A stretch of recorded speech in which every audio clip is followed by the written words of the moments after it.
Assalamualaikum warahmatullahi wabarakatuh. Salam guru penggerak.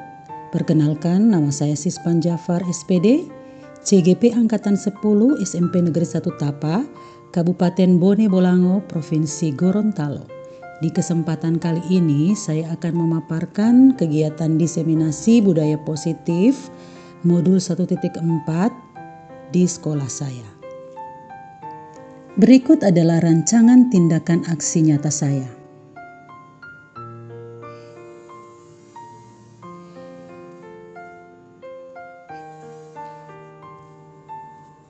Diseminasi budaya positif ini dilaksanakan di Sekolah SMP Negeri 1 Tapa.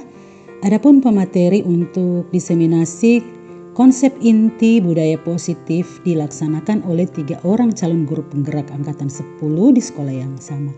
Yakni pemateri pertama Ibu Imelda Dalla Gobel SPD dengan tema disiplin positif dan nilai kebajikan universal. Dilanjutkan pemateri kedua Ibu Sunarce Isa MPD dengan tema keyakinan kelas dan kebutuhan dasar manusia. Dan saya sendiri Ibu Sispan Jafar dengan tema 5 posisi kontrol dan segitiga restitusi. Assalamualaikum warahmatullahi wabarakatuh. Yang terhormat Bapak Kepala SMP Negeri 1 Tapa, yang saya sebut nama beliau Bapak Lukman Pandi SPD.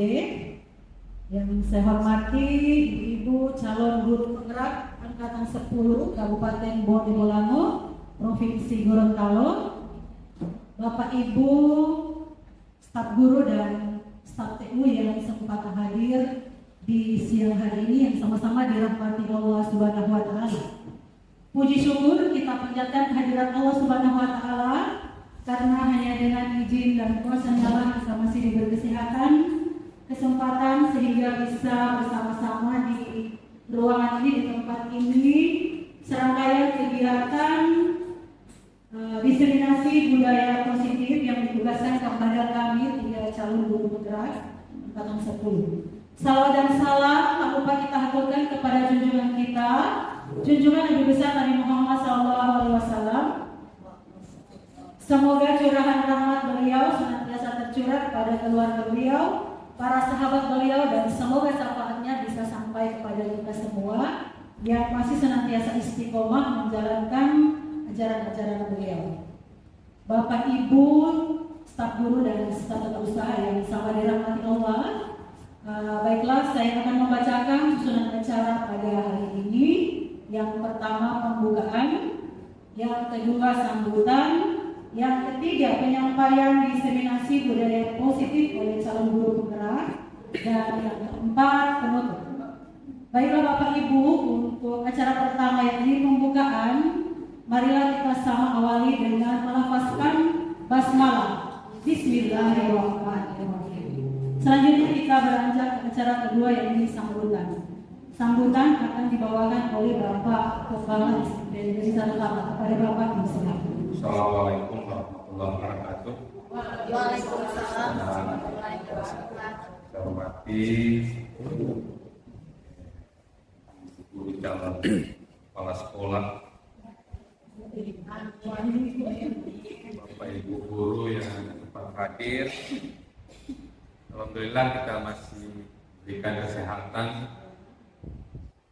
umur panjang, yang masih bisa melaksanakan kegiatan diseminasi atau pengibasan kepada kita tentang disiplin positif. Bapak Ibu yang saya hormati, perlu Bapak ketahui 3 calon guru penggerak ini sudah masuk pada hampir pertengahan ya. Insya Allah kita doakan sampai finish nanti. Kita akan kendor semangatnya, tetap berjuang. Insya Allah akan mendapatkan hasil yang terbaik. Menggantikan pemimpin masa depan. Kita menggantikan posisi saya dari segi satu tahun. Terima kasih kepada ibu-ibu yang hadir. Insya Allah ini kegiatan yang sudah lama kita biarkan dengan baik apa yang mereka sampaikan. dan sahur ini bermanfaat untuk kita semua. Jelas ini program ini bukan saja di SMP 1 Tapa, seluruh Indonesia melaksanakan program semacam ini. Ini insya Allah kita doa bersama. Semoga sekali lagi teman-teman kita yang berjuang di guru penggerak ini akan menuai hasil yang baik dan menjadi pemimpin masa depan. Itu yang harapan kita. Demikian yang perlu kami sampaikan. Terima kasih.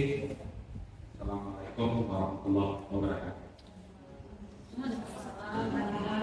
Motivasinya untuk kami calon guru penggerak. Semoga apa yang Bapak sampaikan ini bisa tersalurkan dan bisa bermanfaat untuk kita semua. Amin. Ya Allah. Selanjutnya kita masuk ke acara ketiga, yakni penyampaian diseminasi budaya positif oleh calon guru penggerak. Jadi kami bertiga akan panel ya. Jadi untuk kesempatan pertama ini akan disampaikan oleh Ibu Imelda dalam Gubernur SPD. Jadi ini topiknya mengenai kebajikan universal, teori kontrol, hukuman dan penghargaan dan konsekuensi. Kepada Ibu Imelda dipersilakan. Assalamualaikum warahmatullahi wabarakatuh. Waalaikumsalam warahmatullahi wabarakatuh. Yang terhormat Kepala SMP Negeri 1 Tapa, yang saya sebut nama beliau Bapak Lukman Pambi SPD. Yang saya hormati rekan CGP Angkatan ke-10, dan yang saya hormat dan paling teristimewa Bapak Ibu staf Dewan Guru SMP Negeri 1 Tapa. Baiklah, pada kesempatan ini izinkanlah saya untuk menyampaikan diseminasi budaya positif di sekolah.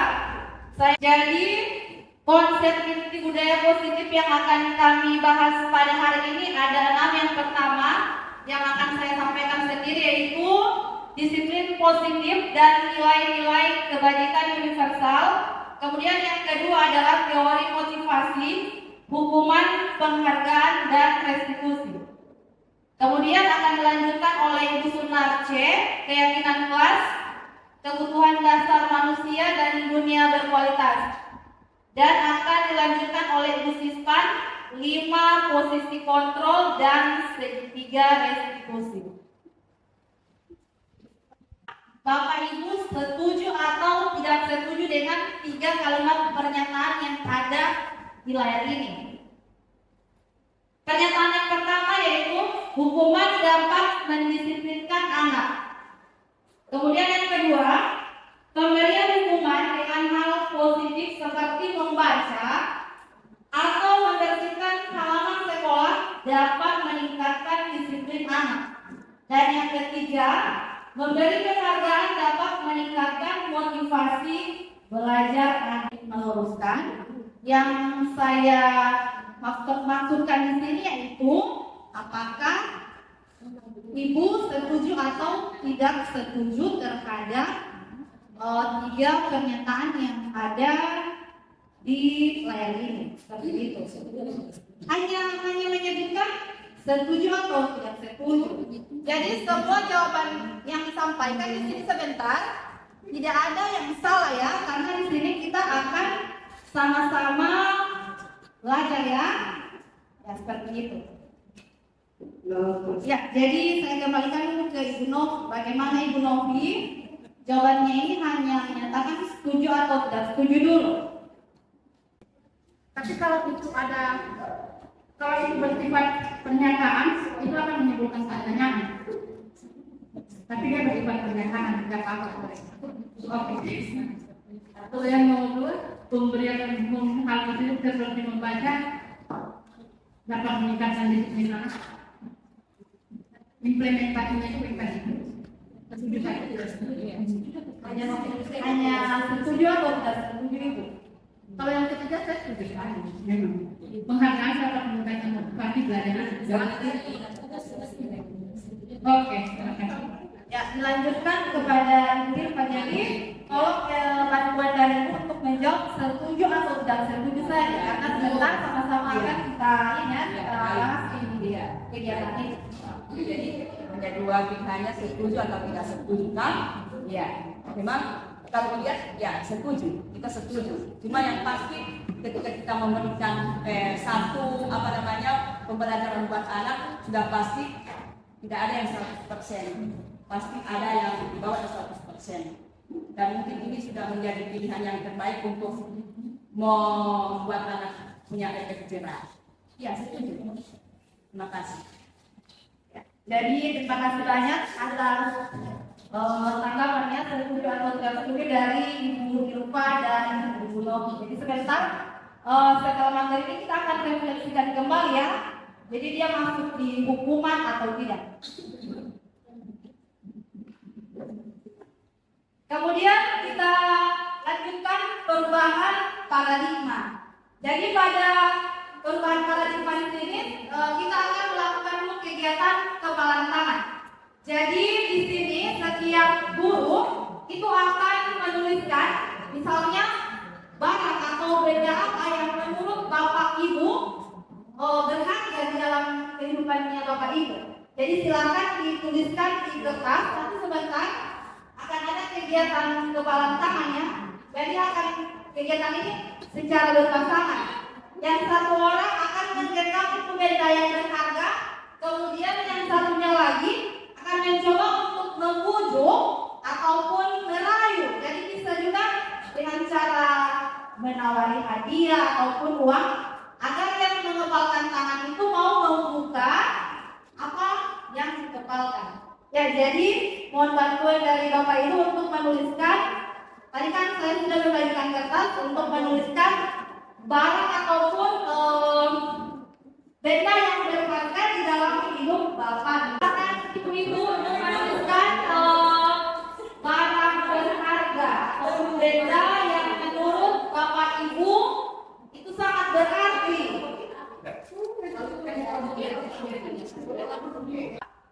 Ya, berarti yang mengepalkan tangannya di sini siapa, Ibu Eri ya? Ya. Kemudian Ibu Novi membujuk ya ataupun meraih, bagaimana caranya supaya Ibu Eri ini bisa juga dipaksa ya. Agar Ibu Eri mau membuka kepalan tangan tersebut.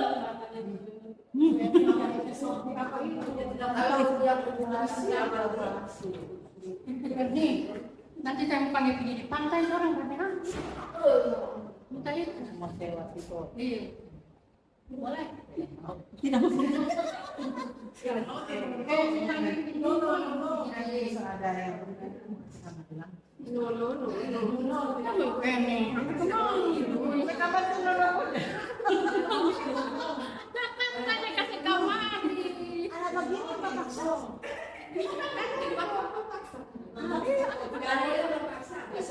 Bisa memang saya bisa. Asal kita memang bekerja. Kemudian teman yang mengepalkan tangan ini mau bekerja. Gali. Boleh. Baik, terima kasih tepuk tangan dulu ya. Nah, jadi di sini Ibu Novi mampu membujuk ya merayu Ibu Eri sehingga barang yang berharga itu bisa diketahui oleh Ibu Novi. Ibu Novi bisa dibacakan apa itu barang? Ibu saya berarti dengan Ibu Novi tadi. Jadi kita lihat dulu ini ya yang ada di tabel ini. Siapa sesungguhnya yang memiliki kontrol, stimulus, respon?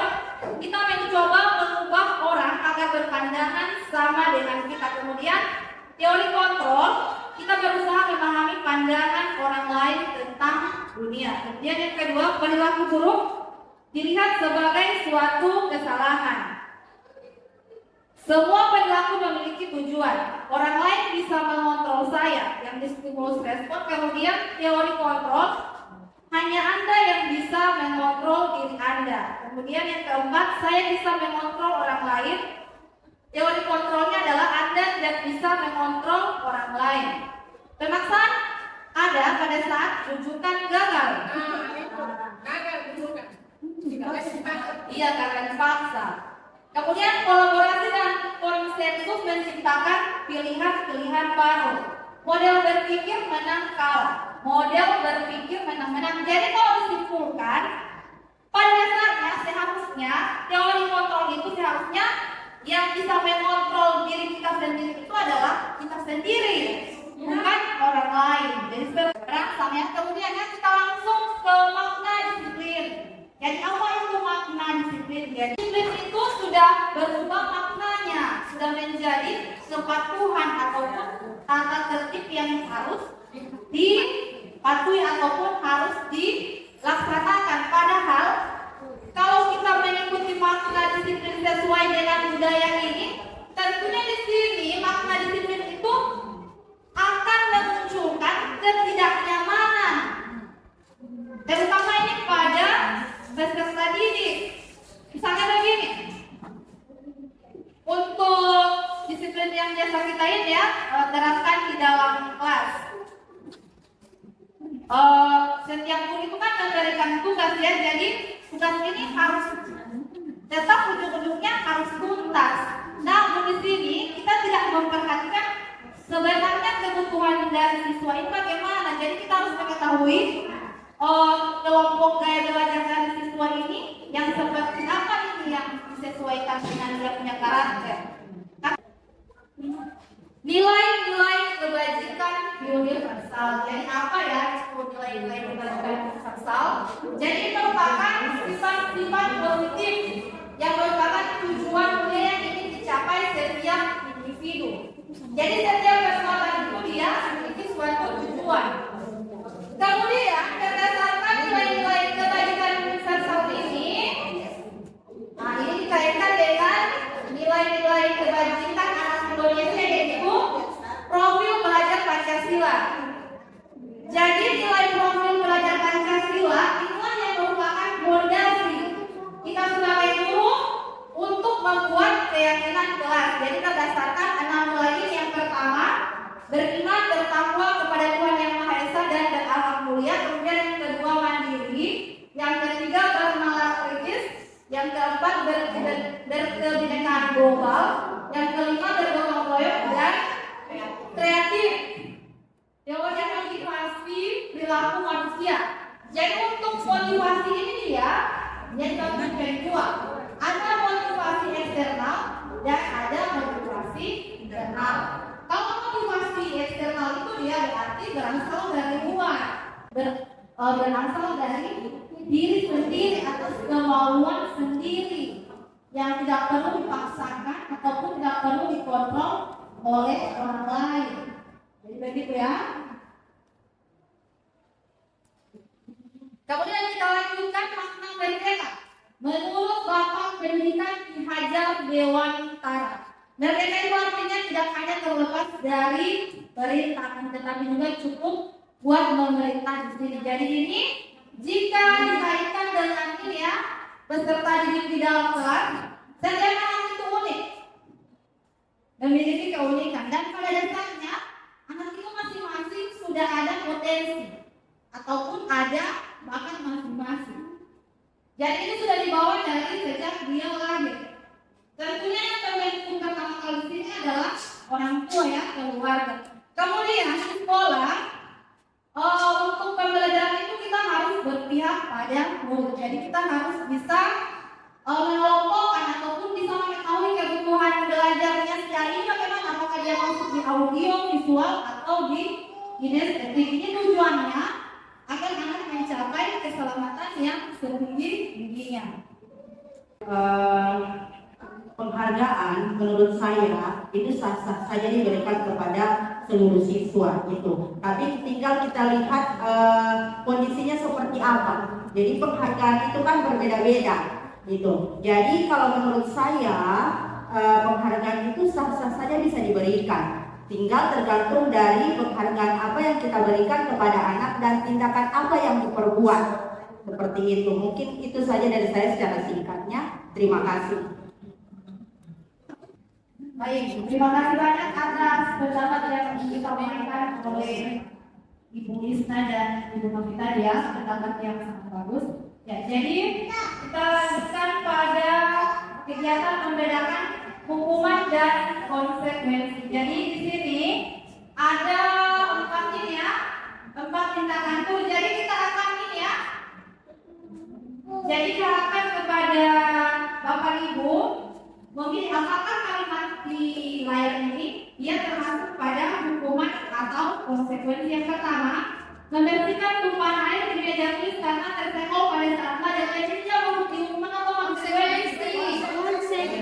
Konsekuensi. Kemudian yang kedua, mencatat 100 kali di dalam buku dengan kalimat saya jangan terlambat lagi.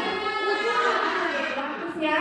Kemudian yang ketiga, menggantikan kertas tugas teman yang telah dicoret-coret. Konsekuensi. Bagus sekali ya, jadi dia masuk di konsekuensi. Dan yang terakhir, lari mengelilingi lapangan basket 2 kali karena terlambat terakhir di hukuman. Berarti Bapak Ibu sudah bisa membedakan makna dari hukuman ataupun konsekuensi. Ini ya, 5 perbedaan hukuman dan konsekuensi. Jadi ini dia.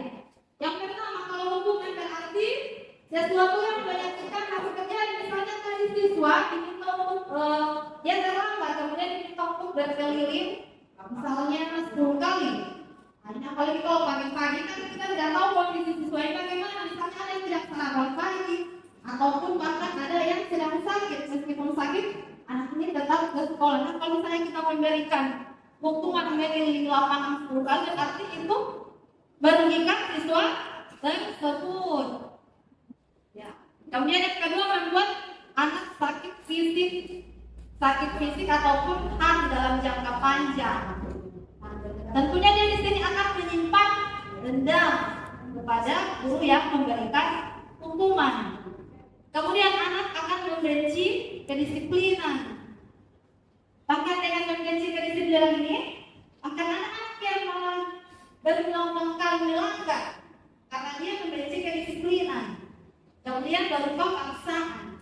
Nah, misalnya anak diminta dihukum untuk membersihkan kamar mandi. Pada dasarnya anak itu sebenarnya sakit hati ya, tidak mau, tapi karena dipaksa, jadi tetap.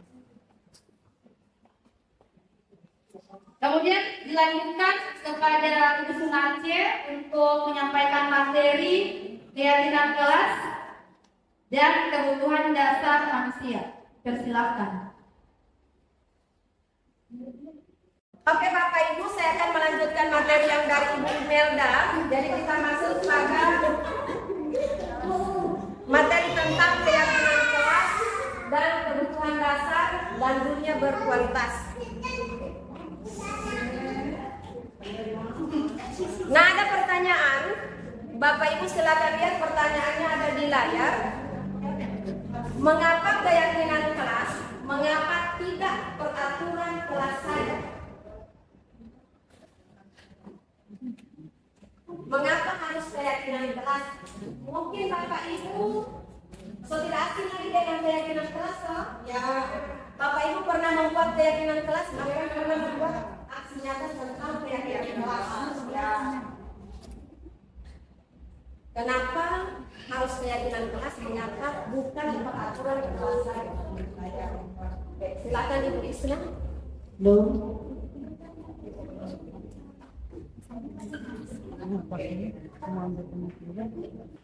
Ya, baik, terima kasih atas kesempatan yang diberikan kepada saya.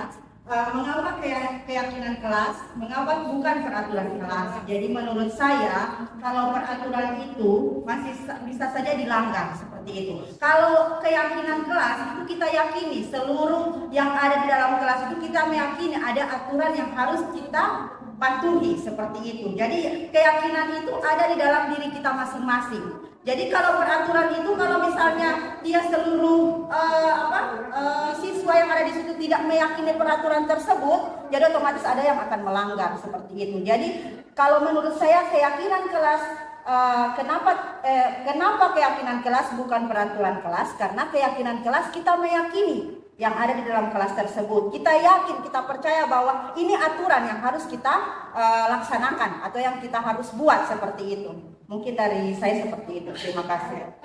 Terima kasih Krisna. Tinggal ada dari Bapak Ibu. Laki-laki dulu.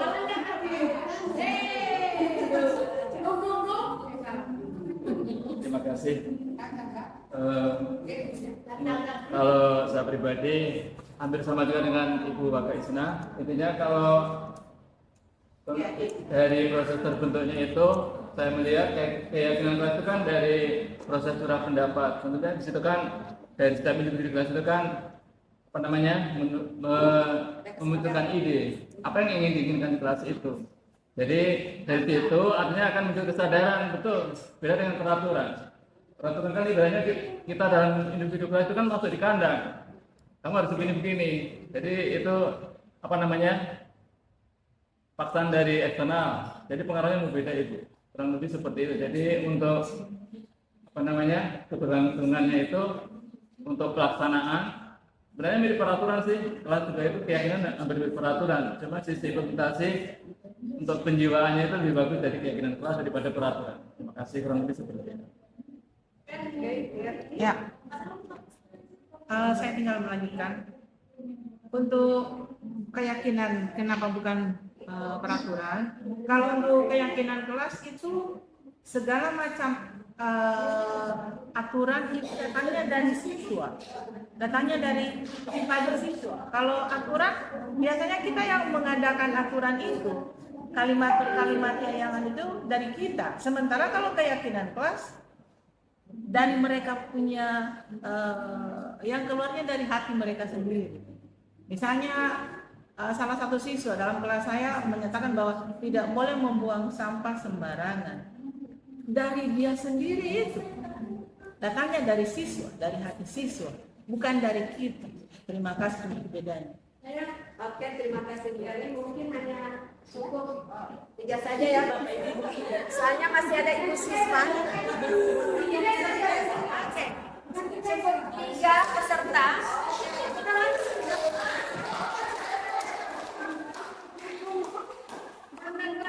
Oke, semua jawaban Bapak Ibu benar. Sekarang kita masuk, kita akan lihat ya, kita akan cocokkan pendapat Bapak Ibu. Kalau menurut saya semuanya benar, cuman mari kita cocokkan dengan cara menjawab pertanyaan-pertanyaan yang ada di layar. Yang pertama, mengapa kita memiliki peraturan tentang penggunaan BBM pada saat mengendarai kendaraan bermotor? Kemudian yang kedua, mengapa kita memiliki peraturan tentang penggunaan masker dan mencuci tangan setiap saat? Menurut Bapak Ibu, nomor 1 itu DP jawaban apa? Kenapa harus menggunakan helm?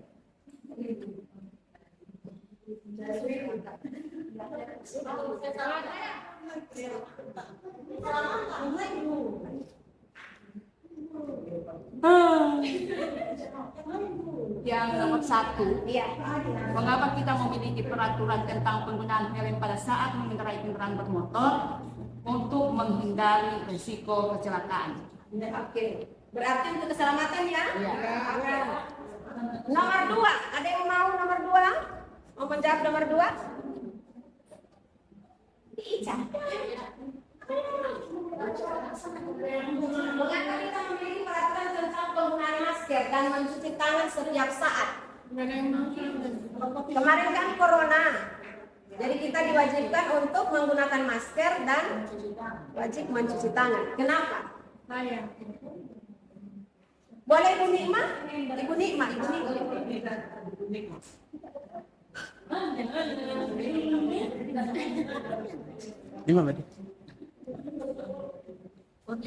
Untuk kesehatan kan peraturan tentang penggunaan masker dan mencuci tangan setiap saat untuk kesehatan, menjaga kesehatan. Ya, untuk kesehatan.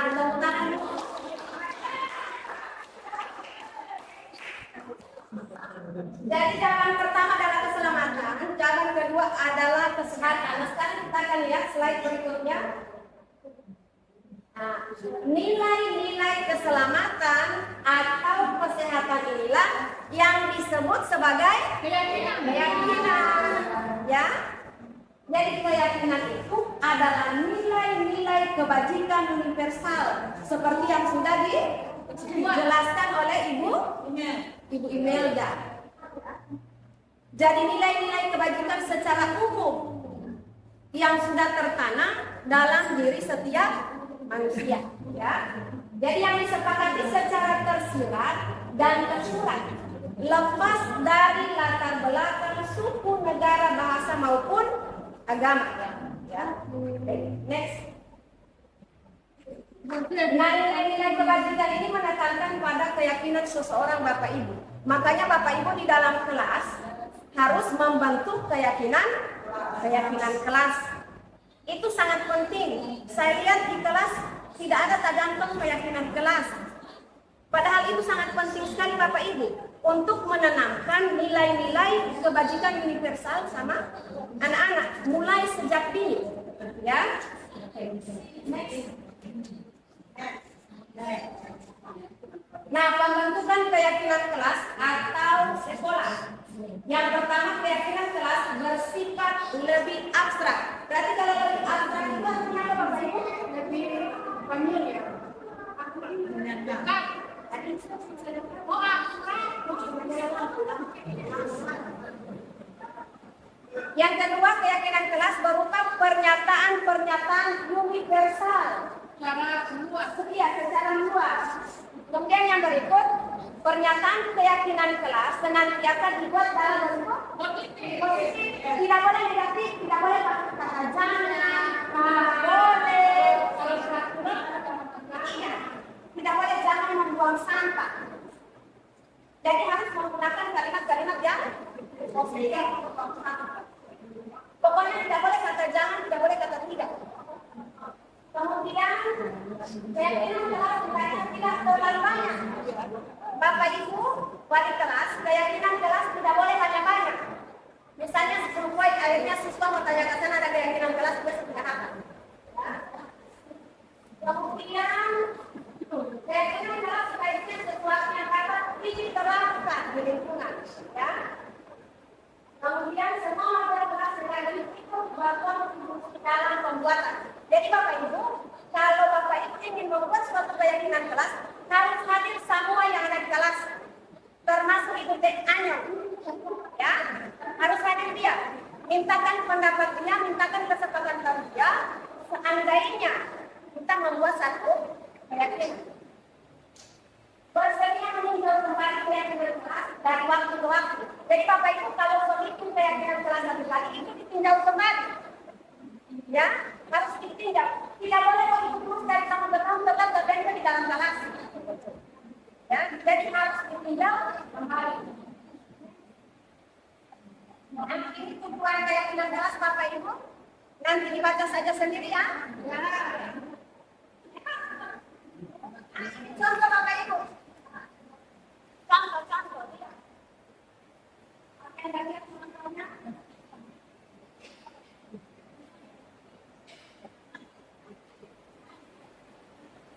Kesepakatan satu.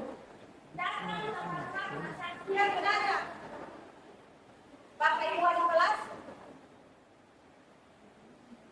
Sebagai contoh, siswa harus datang di kelas tepat waktu dan membawa semua peralatan yang diperlukan untuk belajar, ya. Kalimat sebagai contoh ini. Kalau Bapak Ibu menginginkan datang tepat waktu dan siap untuk belajar, lalu siswa harus bersiap untuk memulai pembelajaran ketika bel berbunyi, ya. Jadi siswa harus bersiap untuk memulai pembelajaran ketika bel berbunyi. Contoh kalimat positif. Kesepakatan 2.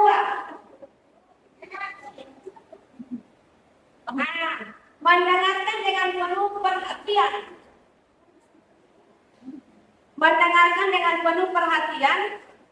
Siswa harus mendengarkan dengan penuh perhatian ketika guru atau teman sekelas berbicara. Itu ada contoh. Baru siswa tidak boleh menyela orang lain yang sedang berbicara. Sopan dan hormat kepada semua orang. Nah, kesepakatannya siswa harus bersikap sopan dan hormat kepada semua orang di termasuk guru, teman sekelas, dan staf sekolah. Ini kewajiban yang universal apa Bapak Ibu? Kewajiban nilai-nilai kewajiban universal apa ini? Yang akan ditanamkan pada diri anak?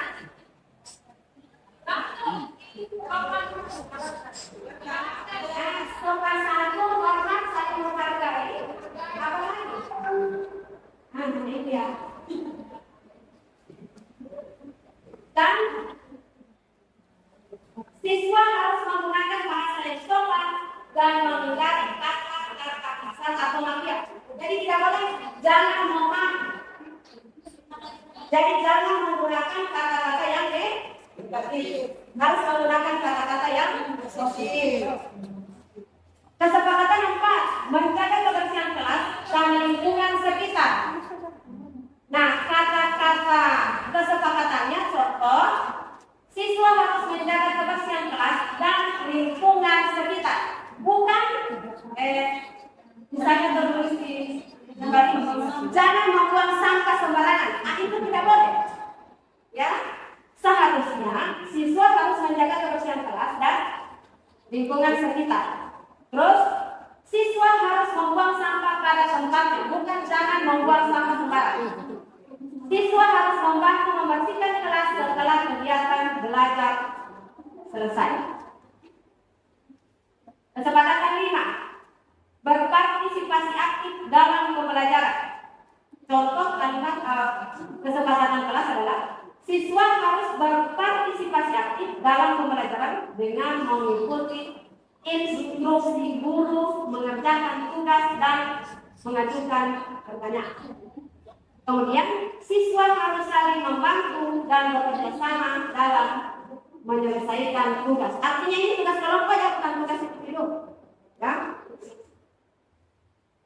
Kesepakatan 6, menyelesaikan tugas tepat waktu. Kesepakatannya, contoh kalimatnya adalah siswa harus menyelesaikan semua tugas yang diberikan guru tepat waktu dan siswa harus mengerjakan tugas dengan rapi dan teliti. Kesepakatan 7, meminta bantuan jika membutuhkan. Siswa tidak boleh ragu untuk meminta bantuan kepada guru atau teman sekelas jika membutuhkan. Guru selalu siap membantu siswa yang mengalami kesulitan belajar. Kesulitan belajar kata Ibu bukan bodoh. Oke, itu kalimat positif. Berikut konsekuensi Bapak Ibu. Ketika Bapak Ibu menyusun keyakinan kelas, harus ada konsekuensi. Harus tertulis di keyakinan kelas itu konsekuensi jika keyakinan ini dilanggar. Contoh, konsekuensi pelanggaran terhadap kesepakatan kelas akan dikenakan konsekuensi seperti teguran lisan, catatan di buku harian, atau waktu istirahat tambahan. Iya. Pelanggaran yang berulang dapat mengakibatkan konsekuensi yang lebih serius seperti orang tua dipanggil ke sekolah atau dikeluarkan dari kelas. Itu konsekuensi Bapak Ibu, bukan hukuman. Ya. Jadi konsekuensi itu sesuatu yang sudah kita sepakati dengan siswa. Jadi siswa semua tahu, oh kita ini kalau tidak mengerjakan tugas begini, berarti kita perlu waktu istirahat ditambah. Ya. Kemudian yang berikut, peninjauan dan revisi Bapak Ibu. Seperti yang saya sudah jelaskan tadi, bahwa keyakinan kelas yang kita susun itu harus ditinjau kembali. Misalnya keyakinan kelas yang kita susun, siswa nego ada pelanggar-langgar, kita tinjau kembali itu keyakinan kelas. Sudah sesuai dengan kesepakatan kelas yang kita buat? Jangan kita membuat hanya sepihak. Jadi harus melibatkan semua siswa.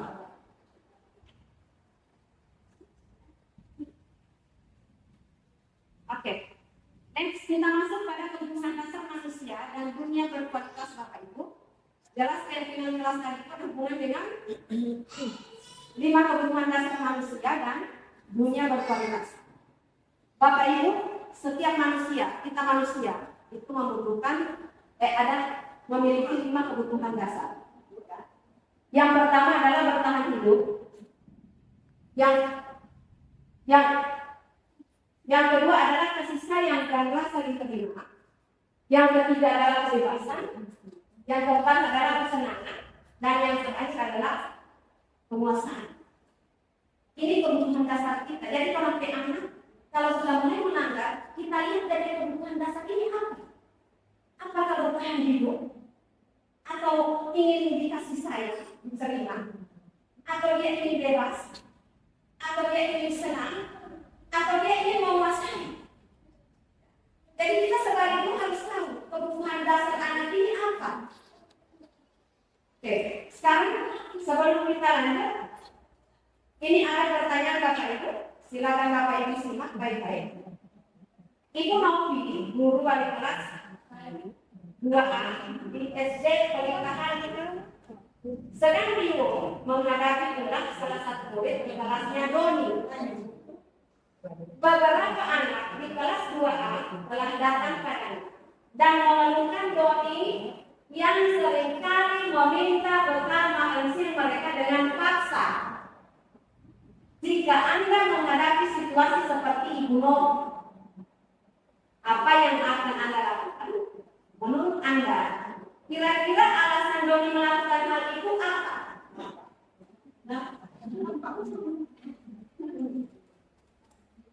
Yang jawab Bu Novi. Saya. Ada yang lain?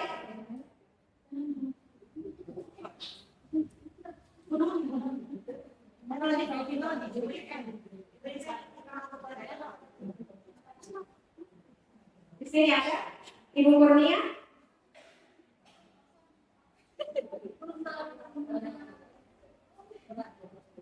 Artinya pertanyaan ini ada hubungan dengan 5 kebutuhan dasar manusia. Ya, baik, terima kasih. Jadi pertanyaan ini, jadi dari kasus yang ada, kira-kira apa yang ketika saya seperti Ibu Novi, apa yang akan saya lakukan? Nah, jadi pertama yang saya lakukan adalah saya memanggil siswa tersebut. Saya panggil dulu. Alasannya saya tanyakan dulu kenapa dia atau ada hal apa sampai dia ingin mengambil makanan dari temannya itu. Itu pertama. Kemudian setelah diuraikan dan lain sebagainya, saya tanyakan lagi ke teman-temannya yang lain. Mungkin ada sesuatu yang temannya buat ke dia sampai dia berpaling untuk buat lagi seperti itu, gitu. Nah, kemudian ketika Doni mengutarakan kepada saya, misalnya, katanya bahwa saya mengambil makanan dari teman-teman itu karena saya lapar, gitu. Mungkin itu adalah situasinya dia dalam keadaan kelaparan untuk bertahan hidup, itu misalnya, menurut saya. Jadi karena mungkin orang tuanya tidak buat sarapan dari rumah atau kita tidak tahu latar belakang anaknya seperti apa, makanya saya harus wawancarain anak tersebut. Gitu. Mungkin dari saya seperti itu, Ibu Hana.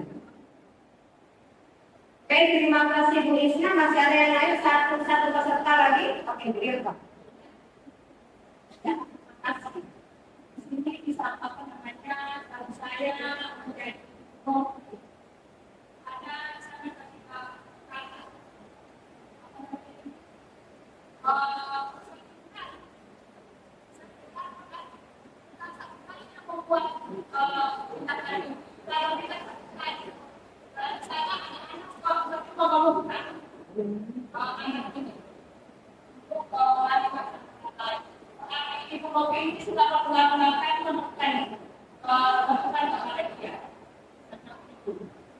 kalau saya berpikir ini mungkin anak ini mungkin dari segi keluarganya seperti itu. Tetap dalam bentuk pengasuhan ini harus kita sampaikan kepada orang tua. Kita harus bedakan konsumsi mengetahui tata belakang keluarga. Kenapa anak ini seperti ini? Karena kita bukan cuma satu kali. Kemudian yang kedua kita minta dulu kerjasama dengan guru BK di sekolah. Seperti itu. Terima kasih.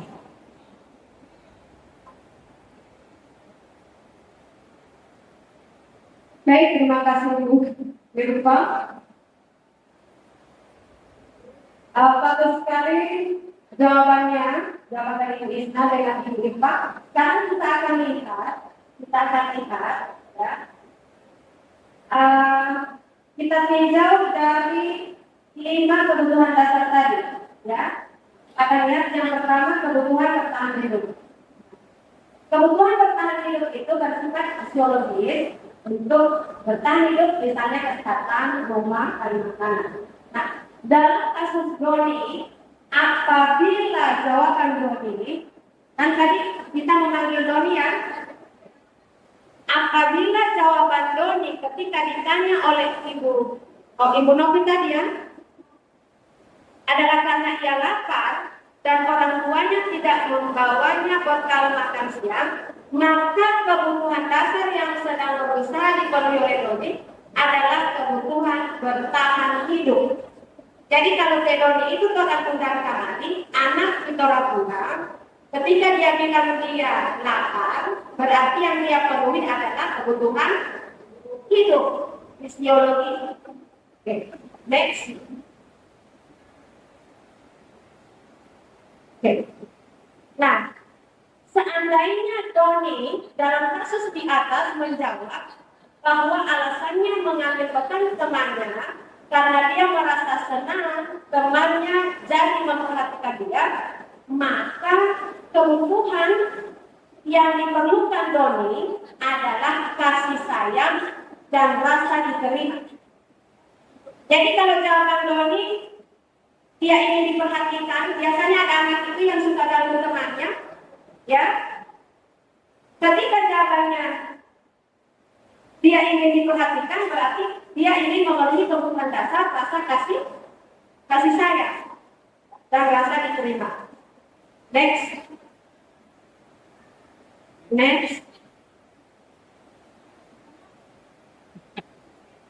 Oke.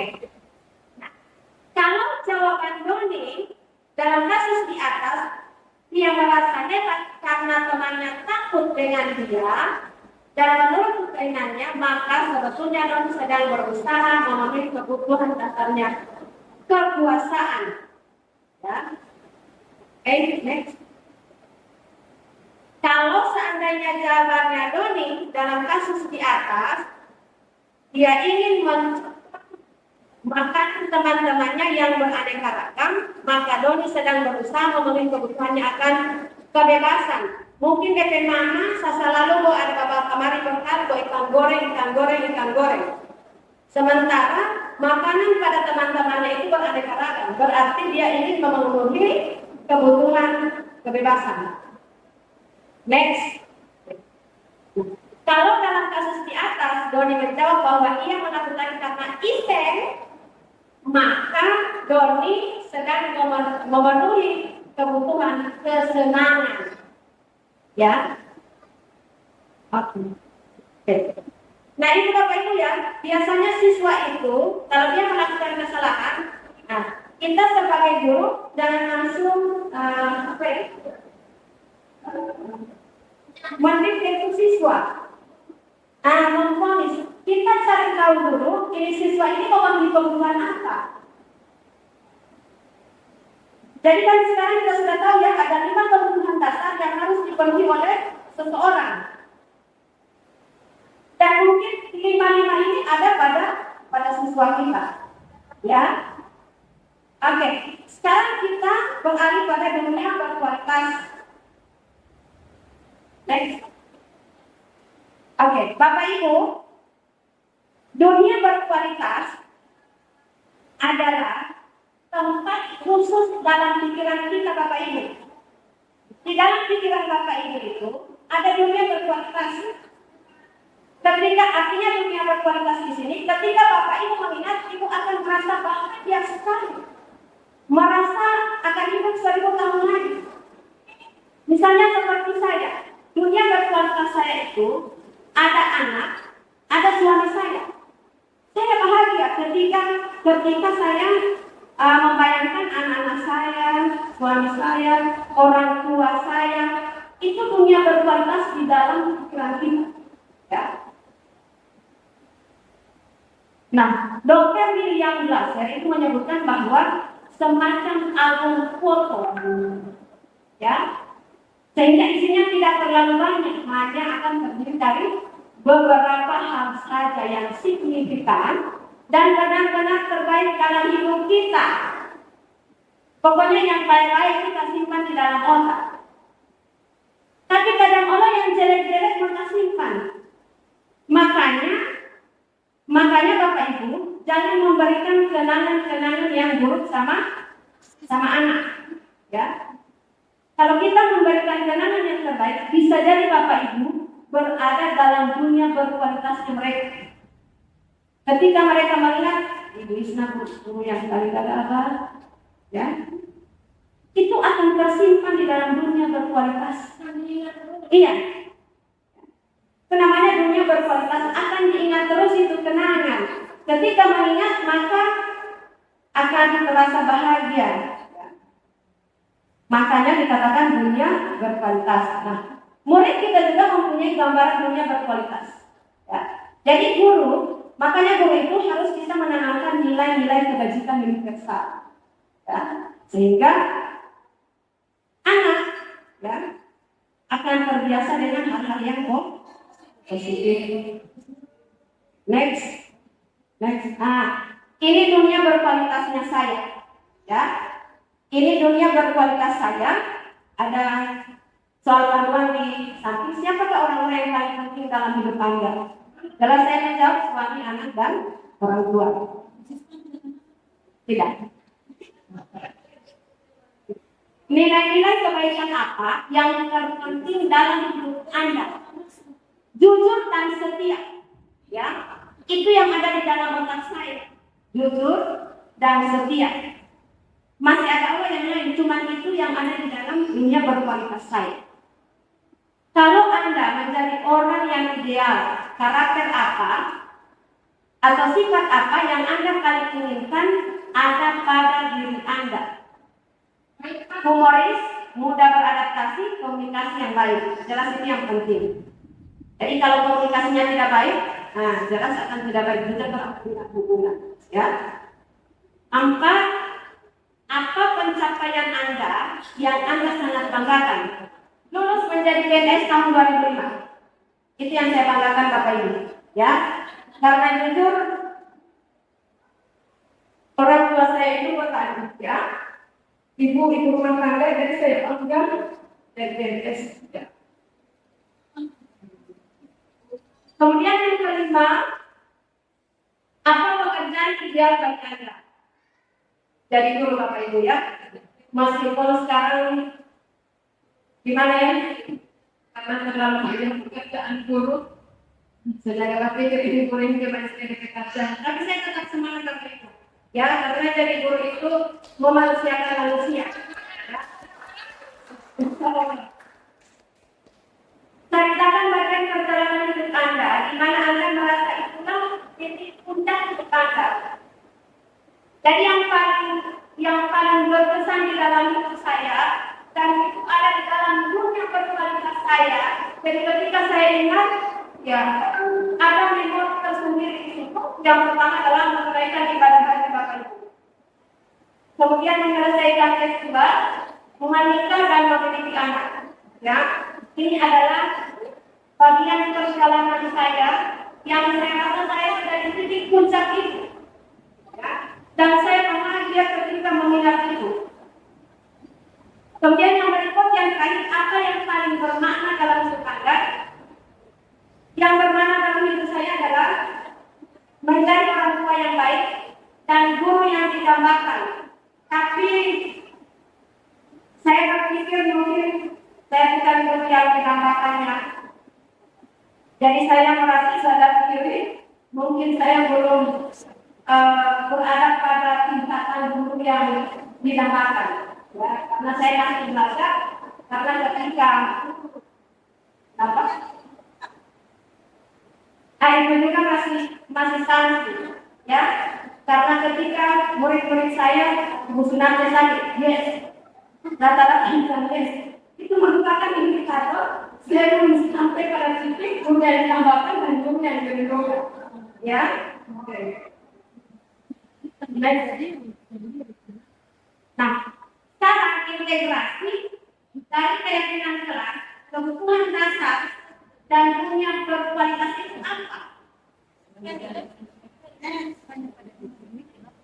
Yang pertama berdasarkan keyakinan kelas untuk memenuhi kebutuhan dasar. Kebutuhan dasar apa Bapak Ibu? Keamanan. Keamanan di sini dengan menerapkan disiplin positif dan memperlakukan siswa dengan hormat, guru menciptakan lingkungan yang aman secara emosional dan fisik. Kemudian yang berikut sosial, mendorong kerjasama dan kolaborasi dalam kegiatan kelas, membantu siswa merasa diterima dan menjadi bagian dari komunitas. Ya. Jadi siswa itu merasa dihargai Bapak Ibu. Ketika kita membuat satu keyakinan kelas, baru dilibatkan dia membuat kesepakatan, berarti kita sudah melakukan kerjasama, mendorong kerjasama dan kolaborasi, meskipun itu TANYO sekalipun. Ya. Jadi TANYO itu, kalau kita minta pendapat, berbagai pendapat itu orang tulis, pasti dia akan mati alhamdulillah satu pendapat diterima. Ya, meskipun dia tidak berkata, tapi mungkin dalam hatinya merasa bangga ketika usulnya itu diterima oleh Bapak Ibu guru. Jadi kalau dari situ Bapak Ibu, bagaimana diusuli tidak masuk akal. Kita terima Bapak Ibu, ya. Mau masuk akal tidak masuk akal itu usulan siswa, kita harus terima, ya. Supaya siswa itu tidak merasa aku dan kita seperti dapat kita dapat mengubah itu. Semua kata-kata kita tidak mau Bapak Ibu. Oke, lanjut. Penghargaan, mengakui dan menghargai usaha dan pencapaian siswa, baik besar maupun kecil, membantu memenuhi kebutuhan mereka akan penghargaan. Penghargaan di sini Bapak Ibu bukan nanti kita orang mau kasih misalnya selek atau apa, apresiasi mau bilang jengkol tadi itu. Orang suasana itu. Kalau anak SD biasanya mendapat bintang, ya, anak TK mendapat bintang. Anak SMP itu, oke. Suasana seperti itu, ya, antara kita berikan penghargaan berupa benda, ya. Aktualisasi diri, pengakuan, memberikan tantangan yang sesuai dengan kemampuan siswa dan kesempatan untuk mengeksplorasi minat, membantu mereka mencapai potensi penuh mereka. Ya, baik. Nah, kalau menciptakan dunia berkualitas melalui keyakinan kelas, satu, kita akan mendapatkan lingkungan yang positif. Keyakinan kelas yang diterapkan dengan konsisten menciptakan dunia berkualitas di mana siswa merasa aman, dihargai, dan didorong untuk belajar. Jadi Bapak Ibu, keyakinan kelas itu harus konsisten kita terapkan Bapak Ibu. Saya lihat tidak belum, artinya yang kelas yang saya masuk itu belum saja. Tapi saya lihat rata-rata kelas itu belum ada tergantung keyakinan kelas. Jangan hanya dibuat. Sehingga baru-baru saya ada praktik penerapan segitiga restitusi sama P. Alan, Muhammad Alan Junaidi kalau tidak salah. Kelas 4, saya tanya, ada keyakinan kelas, tahu P. Alan pernah dengar keyakinan kelas? Tidak Ibu? Di kelas ada dengar? Tahu Ibu? Sama dengan kamu. Baru Ibu siswa bilang, tidak ada masuk dia, makanya ada segitiga restitusi, ya. Jadi segitiga restitusi ini akan menciptakan lingkungan positif. Dengan catatan harus konsisten. Tidak boleh kalau kita orang mau susun ke sana, yang penting sudah memenuhi aksi nyata selesai. Itu harus kita tulis, ya. Kita pajang di dinding, lengkap dengan konsekuensi. Harus ada konsekuensi Bapak Ibu, supaya siswa tahu, oh kalau kita tidak datang tepat waktu, ada konsekuensi ini. Ya, kalau kita tidak mengerjakan tugas tepat waktu, konsekuensi ini. Kemudian yang terakhir, pembelajaran bermakna. dengan memenuhi kebutuhan dasar siswa, guru membantu menciptakan kondisi di mana pembelajaran menjadi pengalaman yang bermakna dan memuaskan bagi siswa. Ya, artinya semua ini dari apa yang sudah dijelaskan Ibu Imelda ini memuat nilai-nilai kebajikan universal. Ya, jadi intinya kesimpulannya kita akan menanamkan kebajikan, nilai-nilai kebajikan universal sama anak-anak sejak dini. Dan itu harus konsisten Bapak Ibu ya, tidak boleh setengah-setengah. Kalau setengah-setengah, lihat ke sana kurang siswa. Dari tanya kalau papakan. Saya dapat laporan kelas 9 lokat papakan sebelah kanan, kelas 7 sebelah kiri. Ya, berarti keyakinan kelasnya belum konsisten. Ya, oke Bapak Ibu, mungkin hanya itu dari saya tentang keyakinan kelas, 5 kebutuhan dasar, kemudian dunia berkualitas. Nah, budaya positif selanjutnya akan disampaikan oleh Ibu Sispan tentang 5 posisi kontrol dan segitiga restitusi. Ya, oke, diseminasi mengenai budaya positif. Dan yang terakhir, saya untuk 5 posisi kontrol dan segitiga restitusi. Tapi sebelum kita masuk ke materi, coba stand up dulu semuanya ya. Karena saya lihat sudah mulai jam-jam kritis, Bapak Ibu sudah mulai ngantuk. Nah, stand up please. Kita akan ice breaking ya. Sama dengan Ibu Sunarsi tadi, ya. Semangat. Oke, silakan berdiri Bapak Ibu. Tepuk semangat. Dan ding ding ding, dung dung dung, dang dang dang, ding ding ding, dung dung dung.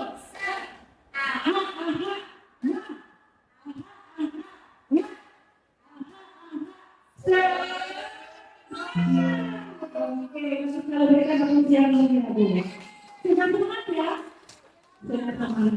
Oke, jadi sebelum kita masuk ke materi 5 posisi kontrol guru dan segitiga restitusi, saya akan menyempil kembali apa yang sudah disampaikan oleh rekan saya Ibu Imelda dan Ibu Sunarsi. Ya, tadi beliau berdua ini sudah menjelaskan tentang hukuman, ya, konsekuensi dan penghargaan. Ya, jadi intinya hukuman itu bersifat menyakiti anak, ya, menyakiti anak. Memang ada efek jerahnya, tapi negatif. Karena ini anak bisa tersakiti fisik dan hatinya, ya. Kemudian kalau untuk penghargaan, memang bagus sekali juga untuk penghargaan. Tapi bagaimana dengan anak-anak yang lain? Ya, anak-anak yang lain pasti akan timbul rasa iri, ya. Coba dia lihat terus yang kena penghargaan, bagaimana dengan saya. Jadi itu kenapa hukuman, penghargaan dan konsekuensi. Kemudian konsekuensi itu sama ya, sama juga. Ya, tapi kalau hukuman dia tidak terduga, anak tidak tahu kira-kira apa yang akan dilakukan ke dia ketika dia melakukan pelanggaran. Kalau konsekuensi, kalau dia tidak kerja tugas otomatis akan ada konsekuensi dari perbuatannya tersebut. Oke, kita langsung saja ke. Kemudian ketika anak melakukan pelanggaran itu pasti akan ada kebutuhan mereka yang tidak terpenuhi. Contohnya, ketika anak rambutnya gondrong, ya, seperti ya kemarin ada anak yang rambutnya gondrong, ya. Kira-kira kebutuhan apa yang tidak terpenuhi darinya? Ada yang bisa? Bapak Ibu. Anak yang rambutnya gondrong, ada yang perhatian. Kemudian mereka itu punya keinginan, kesenangan bahwa meniru rambut-rambut dari artis-artis yang lagi di sana, ya. Iya, artis Korea. Seperti anak saya, so tidak bisa melakukan aku, ya.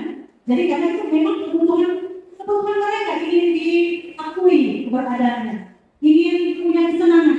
Ya. Jadi seperti itu. Kita masuk ke 5 posisi kontrol. Mohon Bapak Ibu cermati video berikut ini dan mungkin setelah video ini akan ada pertanyaan-pertanyaan. Nah, jadi tolong Bapak Ibu cermati. Silakan.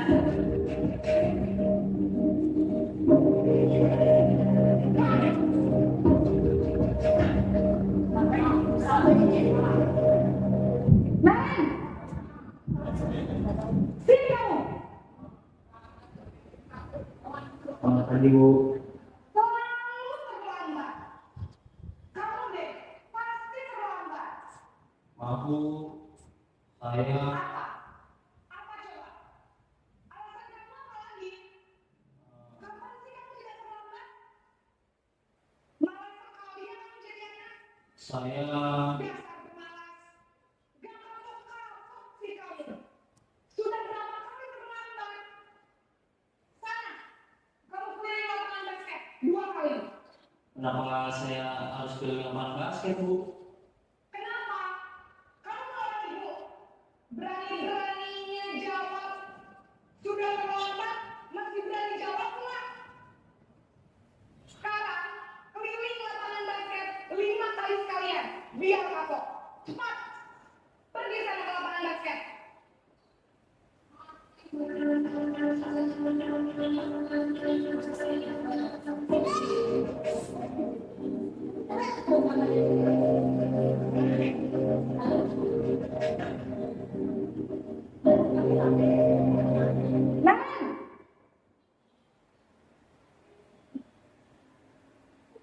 Selamat pagi, Bu. Naren. Kamu kenapa terlambat lagi, nak? Ya Tuhan, Naren.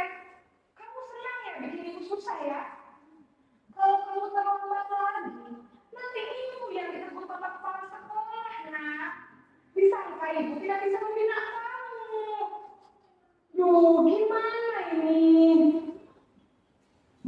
Maaf, Bu. Duh, Gusti Naren.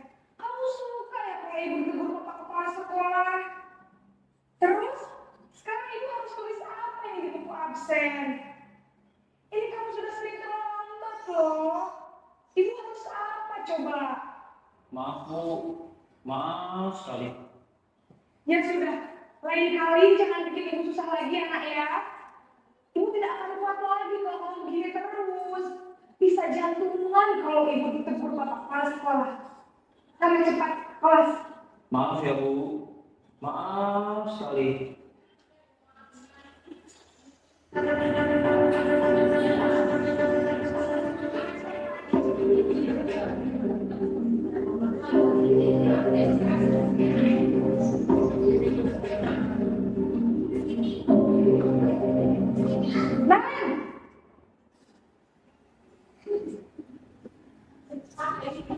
Selamat pagi, Bu.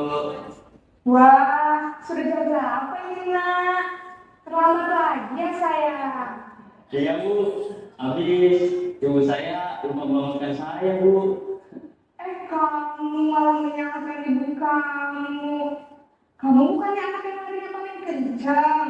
Kok terlambat sih? Iya, Bu. Saya memang terlambat bangun tadi.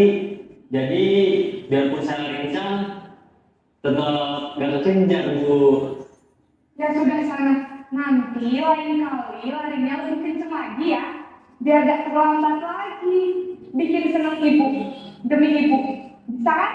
Bisa lah, Bu. Ya sudah sana masuk kelas. Ibu beresin urusan absen kamu. Kamu ini ada saja.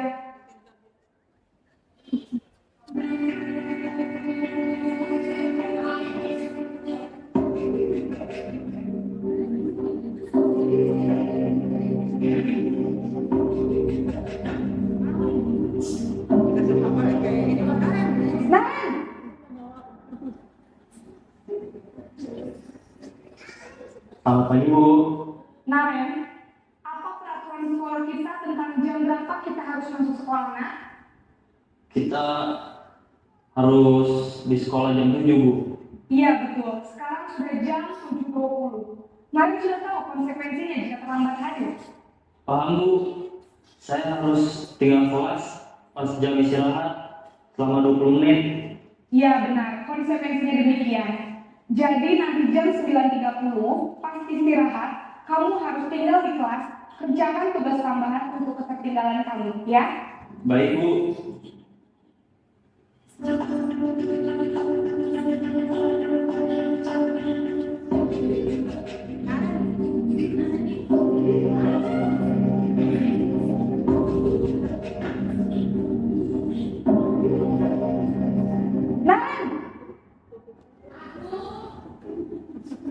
Selamat pagi Bu. Selamat pagi Naren. Maaf Bu, saya terlambat. Iya, sekolah masuknya jam 7, sekarang sudah jam 7.20. Jadi sekarang bagaimana ini Naren? Maaf Bu, saya lupa salam saya semalam. Baiklah, menurut kamu, keyakinan sekolah yang mana yang perlu kamu tingkatkan? Menghargai diri sendiri dan orang lain mungkin ya Bu. Setuju. Jadi, apakah Naren meyakini prinsip saling menghormati tersebut? Iya Bu, saya meyakininya. Apakah Naren bersedia memperbaiki masalah keterlambatan ini? Bersedia Bu. Bagaimana kamu akan perbaiki masalah keterlambatan ini? Saya akan coba untuk tidak lupa menyetel alarm saya Bu. Baik, kalau Naren lupa menyetel alarm di rumah, ada orang yang kira-kira bisa bantu mengingatkan tidak? Ada Bu, kakak saya, Kak Emma. Ada lagi selain Kak Emma? Selain Kak Emma, ada ibu saya. Baik, jadi yang mengingatkan Naren adalah Kak Emma dan ibu kamu ya? Kira-kira akan mulai setel alarm kapan nih Naren? Setelah pulang sekolah, akan segera saya lakukan. Baik, jadi Naren akan setel alarm untuk bangun besok pagi dan akan diingatkan oleh kakak dan ibunda Naren ya. Ada lagi yang mungkin perlu dilakukan Naren agar tidak terlambat bangun lagi? Tidak ada Bu. Baik Naren, terima kasih untuk kerjasama kamu. Sekarang kamu perlu kembali ke kelas untuk belajar. Baik Bu, terima kasih. Oke ya, Bapak Ibu sudah dicermati ya. Oke, sekarang kita menuju ke slide berikutnya. Apa tanggapan Bapak Ibu berdasarkan video tersebut ya? Kira-kira dan mulai dari posisi penghubung dulu. Ada yang bisa? Raise hand. Oke.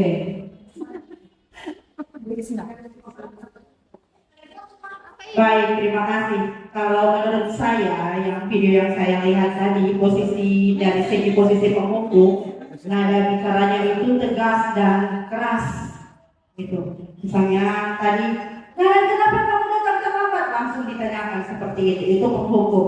Kemudian ekspresi wajahnya juga cemberut, marah-marah, kan seperti itu. Kenapa kamu Naren datang terlambat? Tidak ditanyakan lagi awalnya dulu apa dan lain sebagainya. Langsung kenapa kamu datang terlambat? Kamu kira ini? Nah, seperti itu.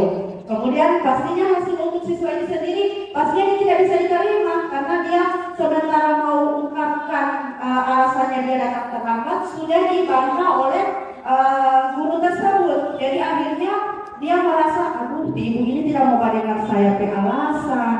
Ini penjahat sekali, pasti akan ada timbul rasa dendam pada dirinya terhadap guru tersebut. Ya, mungkin dari saya seperti itu. Terima kasih. Iya, bagus sekali ya. Benar sekali apa yang disampaikan oleh Ibu Isna tadi. Ada yang kurang setuju dengan pendapat Ibu Isna?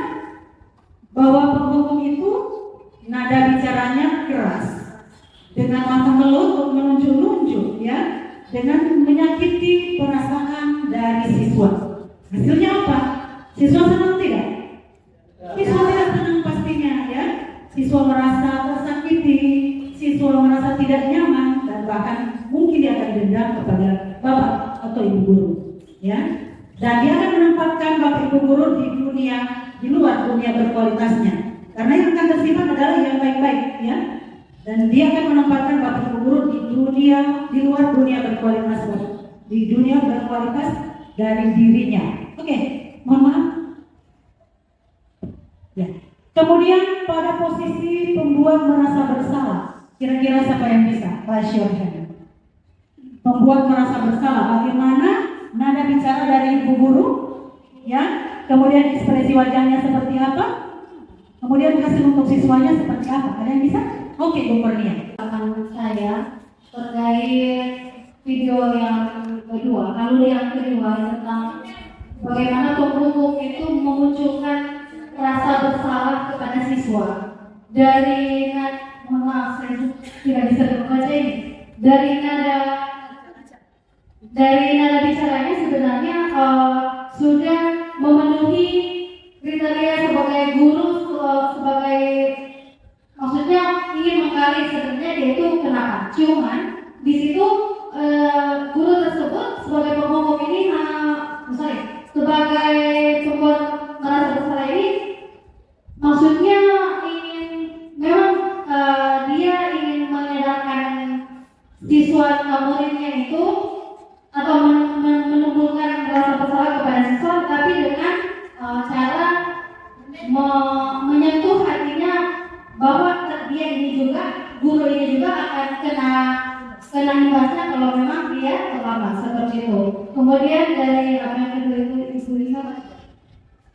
Ya, dari ekspresi wajah tadi, ya seiring dengan atau sejalan dengan nada bicaranya yang si guru tadi. Intinya kalau di yang video yang kedua ini, guru hanya sebenarnya dia ingin menggali kesadaran diri dari siswa karena telah terlambat, seperti yang disampaikan oleh tadi. Langsung meminta maaf, ya maaf Bu, saya salah. Karena apa? Dia langsung menyampaikan kalau kesalahan kamu ini juga sebenarnya imbasnya ke saya, seperti itu. Mungkin seperti itu dari saya. Terima kasih. Iya, bagus sekali penjelasan dari Ibu Kurnia. Masih ada yang menambahkan? Atau sudah setuju dengan Ibu Kurnia? Ya, saya simpulkan saja. Jadi di posisi pembuat merasa bersalah ini, nada bicara dari si ibu guru ini sudah mulai agak menurun ya? Iya, agak menurun. Ekspresi wajahnya juga mulai lembut ya, tidak seperti tadi penghukum ya, galak sekali ya, galak. Tapi masih untuk siswa ya, ketika anak dibuat seperti apa ya, merasa bersalah sekali atas apa yang sudah dia lakukan, itu juga tidak baik untuk anak ya. Anak akan merasa gagal ya, identitasnya gagal. Aduh kasihan ya, aku sudah membuat kecewa bapak ibu guru ya, akhirnya dia merasa down. Ini juga tidak bagus. Kemudian di posisi teman, kira-kira siapa bisa memberi tanggapan posisi teman? Bu Hila bisa? Kalau ibu guru tadi pada posisi di video tadi itu pada posisi teman, ada suaranya sudah lembut, ya. Kemudian ekspresi wajahnya juga sudah bagus, ya. Jadi kalau dilihat sudah mulai menurun kata-katanya, sudah kan. Jadi ya, siswanya juga sudah menerima, kata-katanya juga sudah bagus, ya. Terima kasih. Terima kasih Bu Hilen, bagus sekali ya apa yang disampaikan oleh Bu Hilen. Kita sepakat ya. Oke, jadi di posisi teman itu nada bicara ibu guru ya, bagaimana layaknya sebagai seorang teman, ya, bestie, ya, bestie pasti dengan bercandaan, kemudian kata-katanya ya dianggap seperti teman.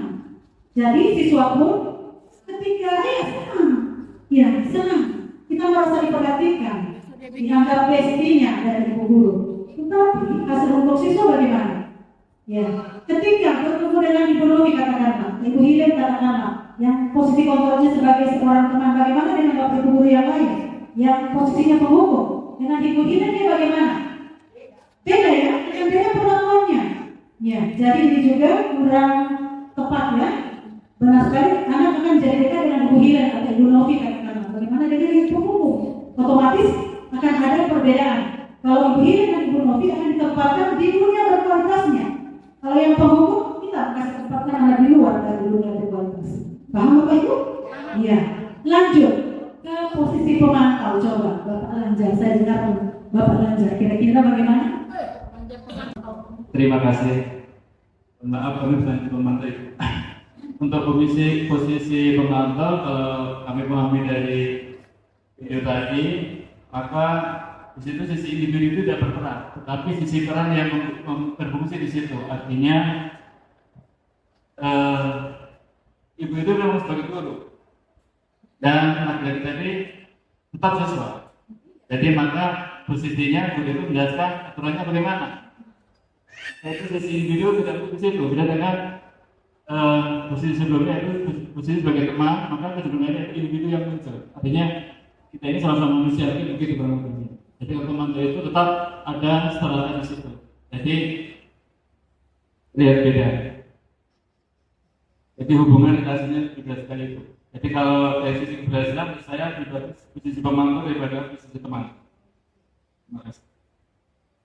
Iya, bagus sekali Bapak Lanjar. Ya, kira-kira sudah sepakat dengan Bapak Lanjar? Iya. Ya, untuk posisi pemantau itu nada bicaranya sudah ya datar ya. Ya, karena di sini ada peraturan, kemudian ada konsekuensi, ya. Jadi siswa sudah tahu kalau terlambat konsekuensinya pasti ada ya sanksi ya. Siswa sudah tahu. Kemudian terakhir sudah lebih bagus daripada 1, 2, 3 ya untuk pemantau, benar sekali. Terakhir posisi manajer. Mungkin Ibu Erni ya? Oke. Posisi manajer. Terima kasih. Untuk posisi manajer, nada bicaranya tadi hampir sudah sama dengan nomor 4, posisi pemantau. Kemudian ekspresi wajah juga sebagai guru tegas tapi tidak keras.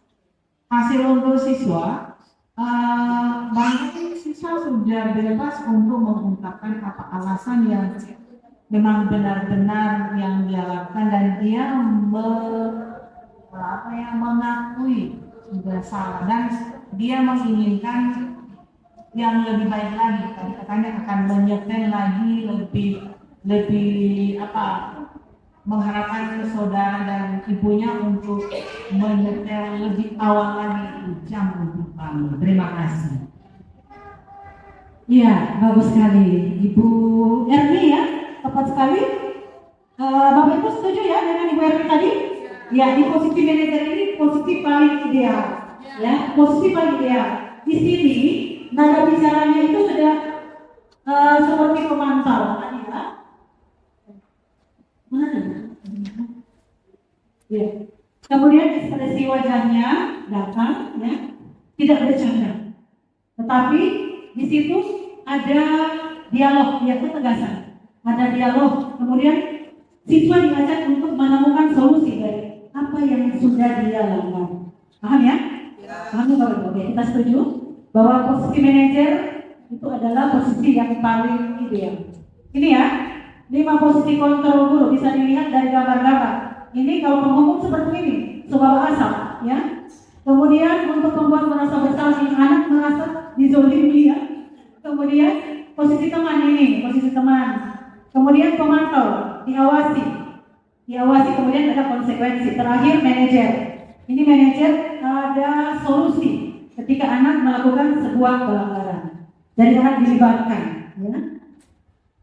Nih, bisa dibaca Bapak Ibu? Seorang penghukum yang ada suara tinggi, bahasa tubuh, mata melotot, jari menunjuk-nunjuk, menghardik. Ya, guru-guru yang menerapkan posisi penghukum akan berkata, patuhi aturan saya. Ya, atau awas, kamu selalu salah. Pasti selalu yang terakhir selesai. Ya, guru seperti ini senantiasa percaya hanya ada satu cara agar pembelajaran bisa berhasil, itu cara dia. Ya, dia yang benar. Oke, di posisi penghukum ini, tanyakan kepada diri Anda bagaimana perasaan murid bila guru berbicara seperti itu. Kira-kira kalau kita di posisi anak, ketika kita dibicarakan seperti itu, timbal baliklah, ya. Kita kalau di posisi anak, ketika kita dikata-katai seperti itu, bagaimana perasaan? Pasti sedih, ya, sedih, tertekan, marah, emosi, kemudian bahkan mungkin dia dendam. Hasil, ada kejarannya, ya. So, tidak mau bikin lagi itu kalau tidak dihukum kata-kata yang tidak bagus. Tapi sisi negatifnya, anak menjadi dendam, marah, ya, dan menempatkan kita di luar dunia berkualitas. Oke, nomor 2, membuat merasa bersalah. Nada suara memelas, kemudian halus, sedih, bahasa tubuh merapat pada anak, kemudian lesu. Pada posisi ini biasanya guru akan bersuara lebih lembut. Membuat rasa bersalah akan menggunakan keheningan yang membuat orang lain merasa tidak nyaman, bersalah atau rendah diri. Kata-kata yang keluar lembut akan tetapi ibu sangat kecewa sekali dengan kamu. Berapa kali bapak ibu harus beritahu kamu, ya. Gimana coba kalau orang tua kamu tahu kamu berbuat begini? Ibu akan jantungan. Ya, seperti ini kata-kata ibu. Ibu akan jantungan kalau kamu seperti ini. Ya, itu membuat anak merasa identitasnya gagal sekali, merasa bersalah, merasa dijolimi sekali. Oke, kemudian posisi ketiga, teman. Ini yang saya sering kesini, ya, yang saya sadari ternyata ini juga tidak tepat. Ya, saya ingin membangun hubungan yang baik dengan anak, tapi ternyata tidak tepat.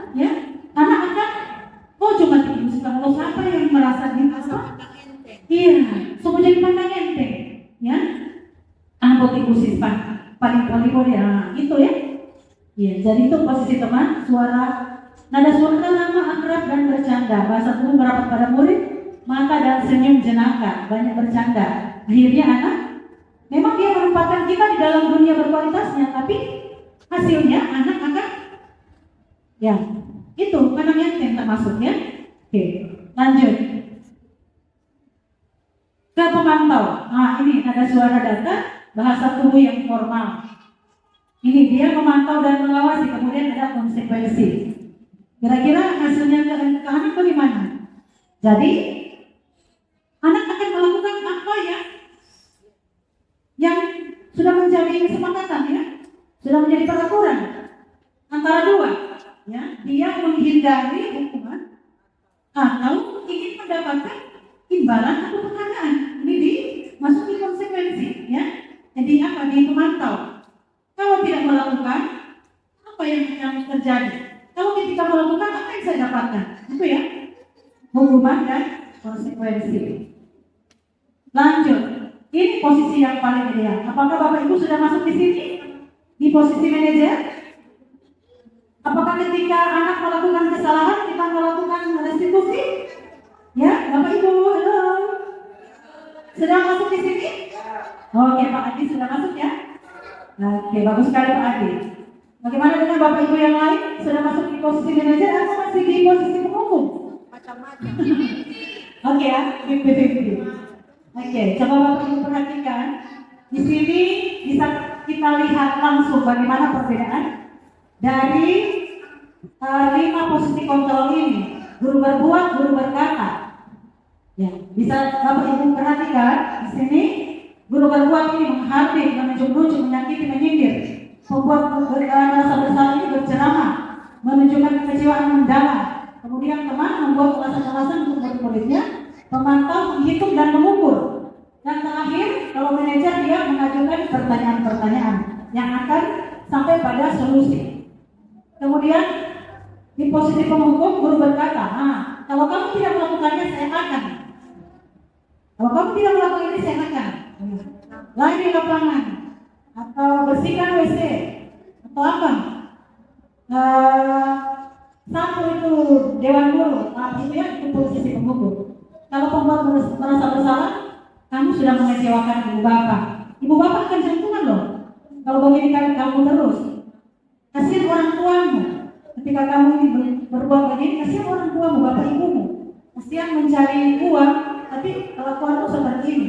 Ini membuat anak merasa dipojokkan, ya. Kemudian teman, lakukan dari bapak ibu ya. Ya, bantu ibu dong. Ya. Anak di sini ada positif dan negatifnya. Positifnya anak akan terbangun satu hubungan yang baik dengan ibu guru yang berada di posisi teman ini. Tetapi positifnya anak akan tergantung pada ibu tersebut, ya. Ketika ketemu dengan yang penghukum atau apa, pasti dia jadi mental terupuk, ya. Karena selalu dilindungi oleh ibu guru yang posisinya teman ini. Oke, kemudian pemantau dan terakhir manajer. Bisa dibaca ya Bapak Ibu ya? Murid berkata, saya tidak peduli, maafkan saya pikir Bapak Ibu teman saya. Ini perkataan dari murid. Kemudian dampak dari murid, silakan Bapak Ibu baca. Dan yang terakhir, ini kaitannya dengan dunia berkualitas. Kalau posisi penghukum itu, si siswa ini, si murid ini meletakkan kita di luar dunia berkualitasnya, tidak termasuk dalam di situ Pak ya. Karena apa? Memberikan efek negatif sama murid tersebut. Kalau dia membuat merasa bersalah, murid meletakkan guru di dalam dunia berkualitasnya. Kalau untuk posisi teman, murid meletakkan guru sebagai orang penting, ya, karena dia selalu melindungi, karena dia selalu diayomi oleh guru yang posisinya teman. Jadi dia meletakkan guru itu sebagai orang penting dalam dunianya, dunia berkualitasnya. Kalau di pemantau, murid meletakkan guru sebagai pengaturan di dunia berkualitasnya. Karena kalau tidak melakukan itu ada konsekuensi, ada hukuman dan ada penghargaan. Kemudian manajer. Di sini yang paling ideal. Murid meletakkan dirinya sebagai individu yang positif dalam dunia berkualitas karena murid diajak untuk menemukan solusi. Paham Bapak Ibu ya? Halo. Oke, coba silakan diisi. Kira-kira siapa yang mengatakan ini posisi kontrolnya seperti apa ya? Saya kecewa sekali dengan kamu. Silakan Bapak Ibu, Pak Adi dulu. Saya kecewa sekali dengan kamu. Saya kecewa. Dari 5 posisi kontrol. Iya, dari 5 posisi kontrol itu silakan. Kalau menurut saya yang berhubungan. Iya. Bagaimana dengan yang lain? Guru ini, kalau pada pernyataan saya kecewa sekali dengan kamu, menurut saya ini ada pada posisi kontrol merasa bersalah. Guru ingin memunculkan rasa bersalah kepada siswa yang dilontarkan kalimat seperti ini. Kemudian untuk satu itu saja dulu kan? Kamu tidak pernah benar melakukannya. Kamu tidak pernah benar melakukannya. Ini mungkin bisa masuk pada posisi kontrol yang ketiga sebagai kamu kan pemantau. Ya, pemantau. Ya, baik, terima kasih. Jadi untuk 5 posisi kontrol guru ini yang poin ketiga, ayolah lakukan demi saya ya. Ya, siapa yang mengatakan itu posisi kontrol guru sebagai teman. Jadi bestie gitu. Iya. Kemudian yang berikut, apakah kamu mau mendapatkan stiker bintang hari ini? Nah, kalau menurut saya ini adalah posisi guru dalam yang terakhir pemantau. Ya, itu. Mungkin dari saya seperti itu. Terima kasih. Ya. Manajer atau pemantau? Kalau saya mendapatkan stiker bintang hari ini pemantau sih. Kalau manajer itu lebih tinggi lagi solusinya. Itu seperti itu. Terima kasih. Ada yang sepakat atau yang tidak sepakat coba? Yang tidak sepakat dengan pendapat dari Pak Adi, Ibu Kurnia dan Ibu Isna ada? Ibu Hadijah bisa? Ibu Hadijah? Oh tidak. Ibu Mirna mungkin bisa. Bisa memberikan tanggapan. Kira-kira saya kecewa sekali dengan kamu itu masuk di posisi mana? Saya kecewa sekali dengan kamu. Apakah penghukum membuat merasa bersalah atau memantau?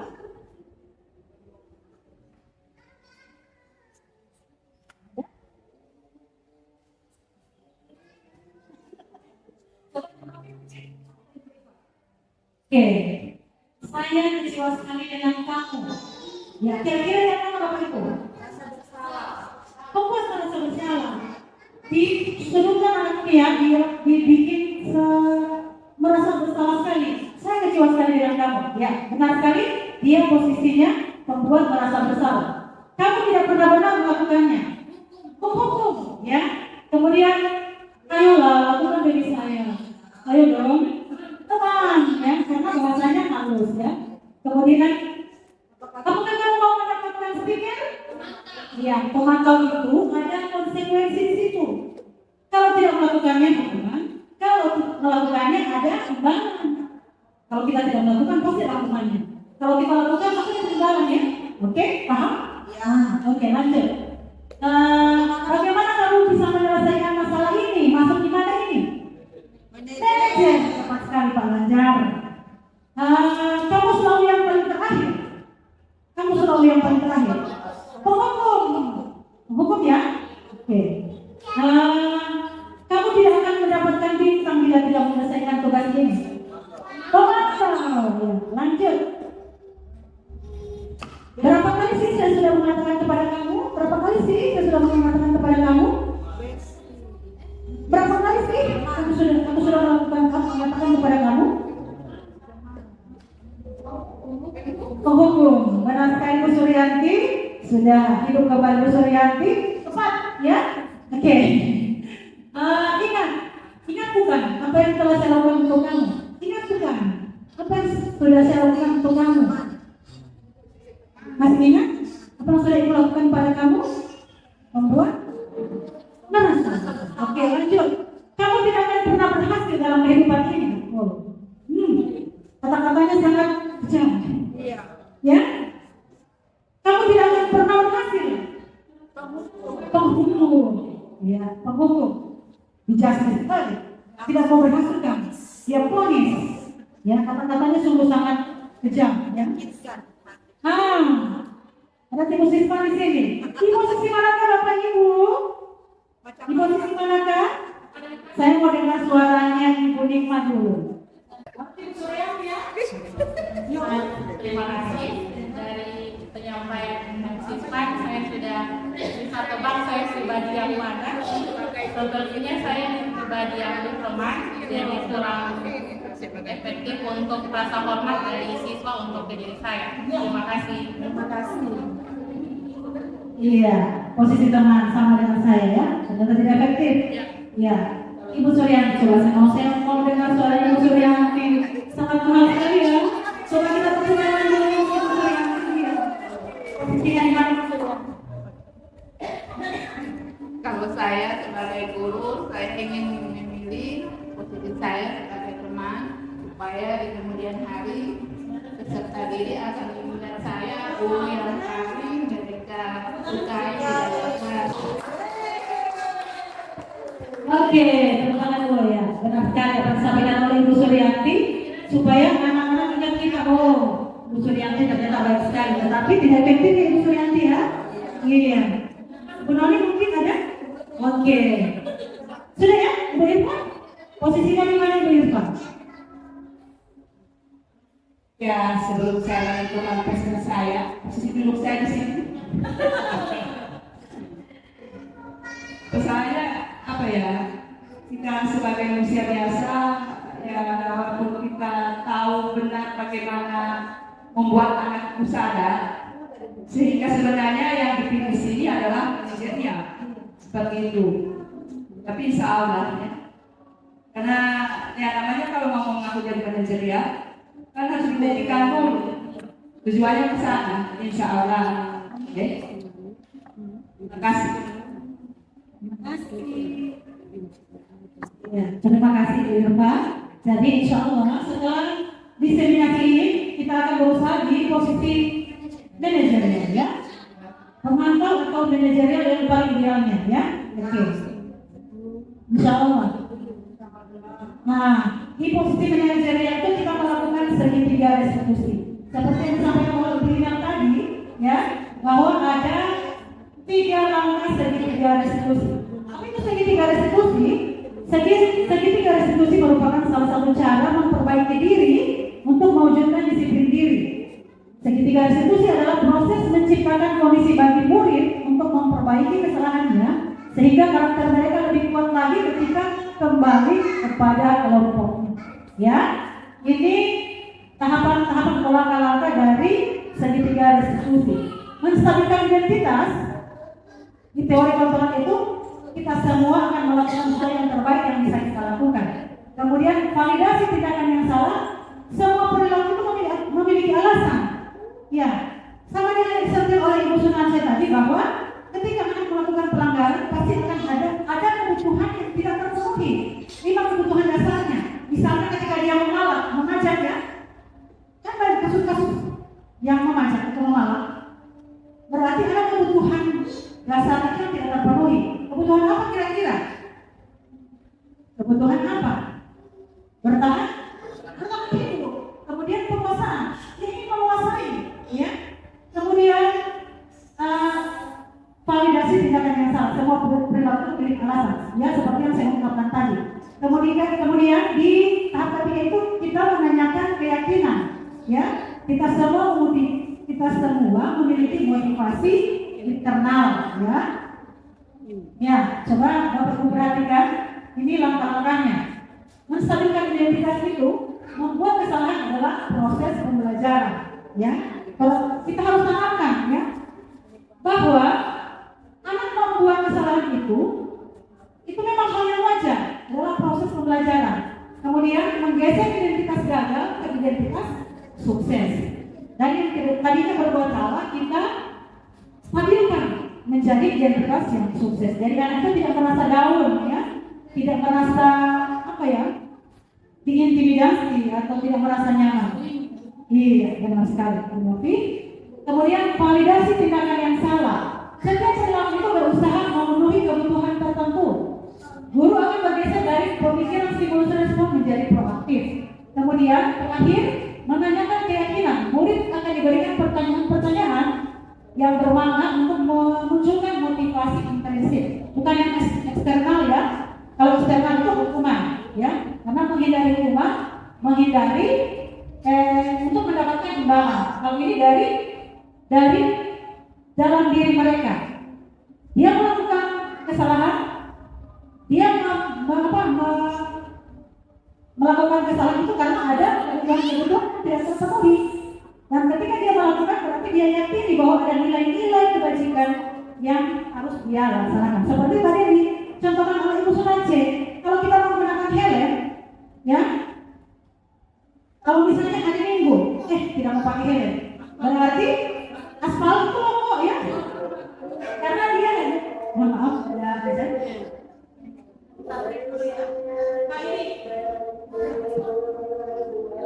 tentang identitasnya. Ketika akan melakukan pelanggaran, kita stabilkan identitasnya.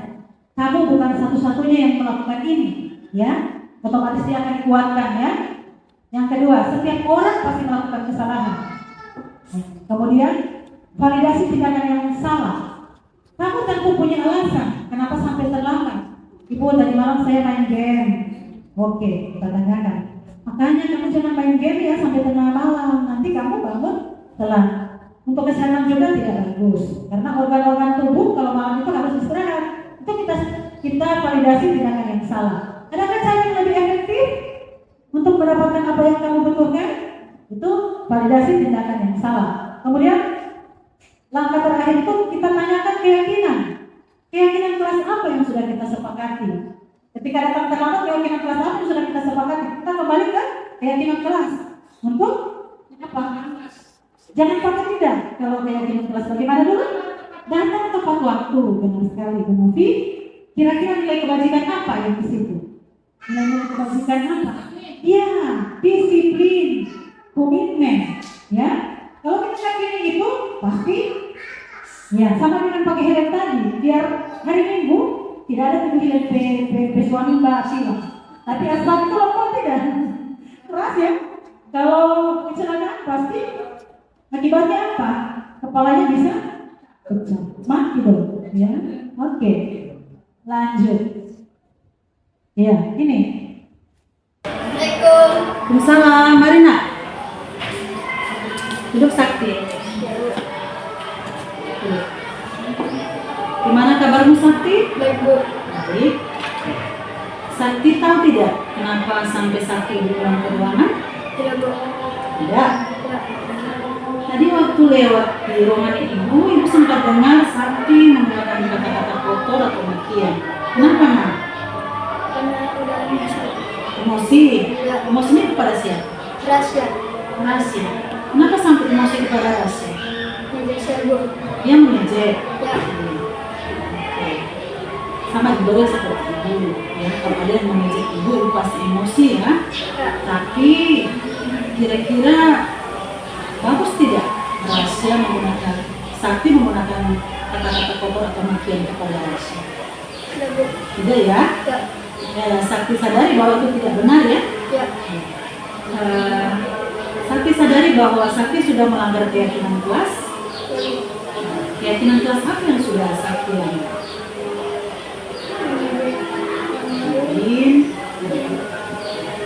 Tidak sendiri dan tidak menghargai. Oke. Sekarang Sakti mau memperbaiki kesalahan Sakti tidak? Mau. Kira-kira perbaikan apa yang ingin Sakti lakukan untuk memperbaiki kesalahan Sakti? Tidak mengulangi lagi apa yang sudah Sakti lakukan. Sudah ulangi lagi apa? Jadi Sakti akan lebih menghargai Sakti kemudian ya, insya Allah Sakti tidak akan berbuat lagi dan Sakti akan menjadi anak yang soleh. Amin ya. Oke, silakan Sakti kembali kelas ya. Terima kasih. Sudah seperti yang saya jelaskan tadi ya, menstabilkan identitas, berbuat satu tidak apa. Oke. Nih, validasi tindakan yang salah, restitusi. Oke, mungkin ini saja dari saya. Mohon maaf bila ada salah kata. Wallahu muwaffiq ila aqwamit thoriq. Wassalamualaikum warahmatullahi wabarakatuh.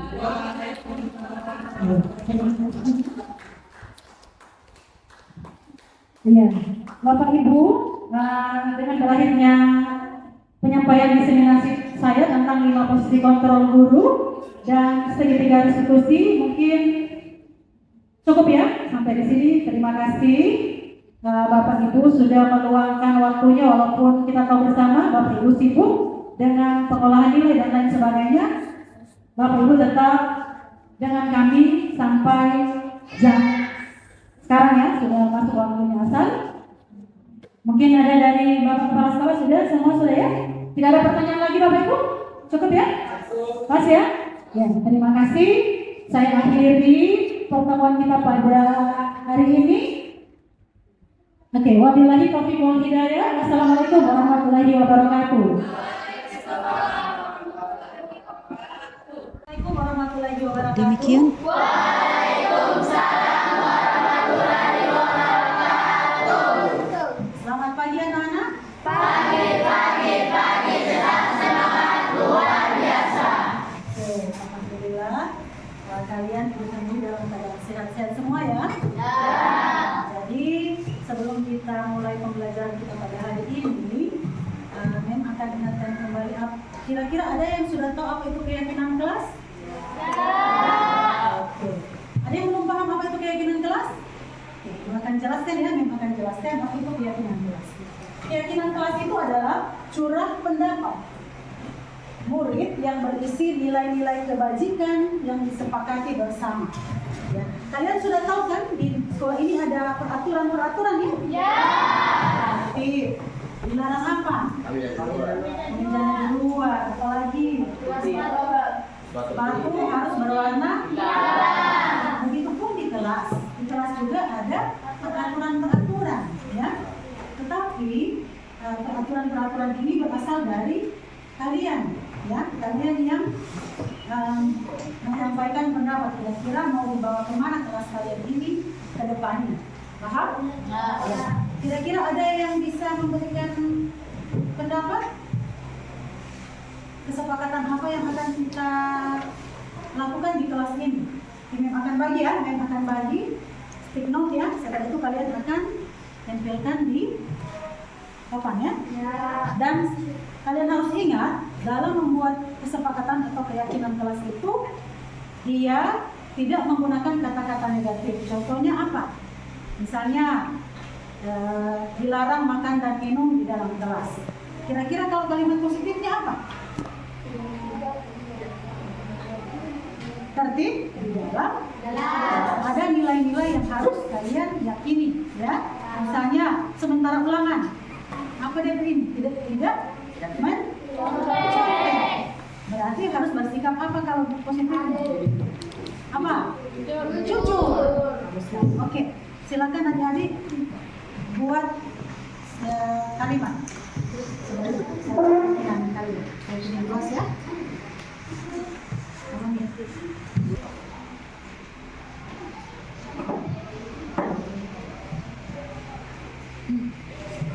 Santai dulu kau Pak Akbar. Oke adik-adik sudah menuliskan hasil curahan pendapatnya? Ya. Tempel mulai dari kalian. Silakan ditempel di papan. Oke. Maju yang lain. Oke. Saya warnai mana yang warna pink? Pink. Oke.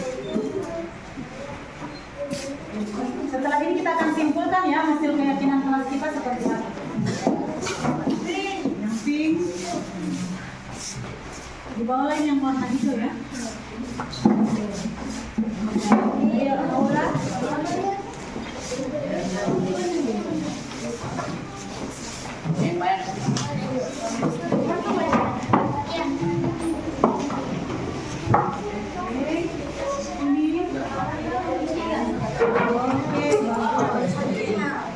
Sudah semua?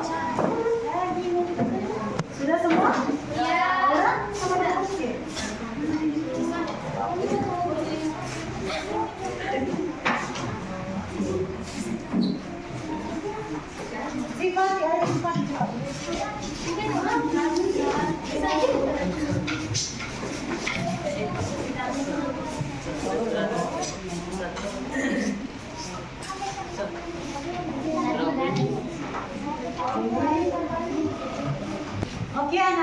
kalian sudah mencurahkan hasil curahan pendapat kalian tentang keyakinan kelas kita ya, kelas 5. Oke, sekarang aku akan bacakan.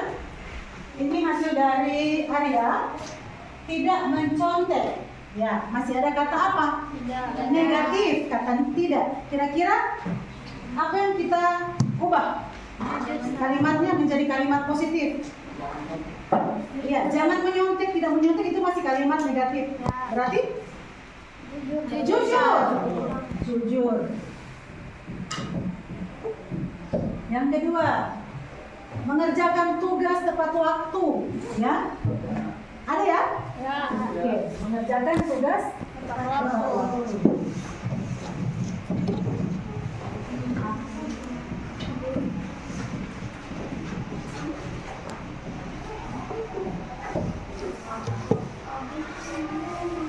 Oke, tidak lalu lalang saat pembelajaran. Masih menggunakan kata negatif ya? Ya. Jadi kalau positifnya tertib.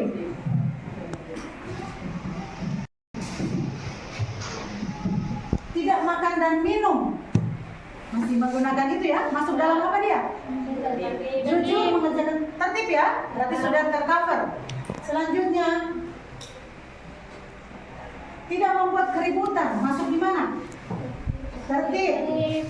Tidak membuang sampah sembarang. Kelas. Berarti apa? Kalimat positifnya? Menjaga kebersihan. Menjaga kebersihan.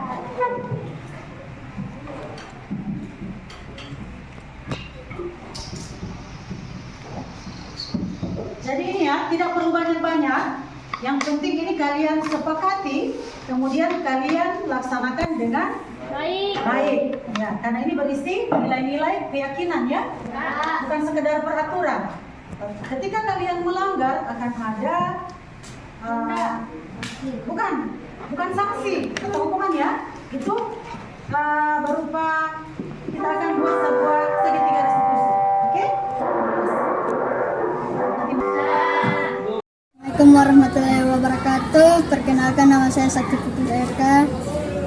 Saya senang sekali diajak berdiskusi dengan Ibu Suspan untuk menemukan solusi atas kesalahan yang saya lakukan. Saya berjanji untuk lebih menghargai teman dan tidak mengeluarkan kata-kata kotor lagi.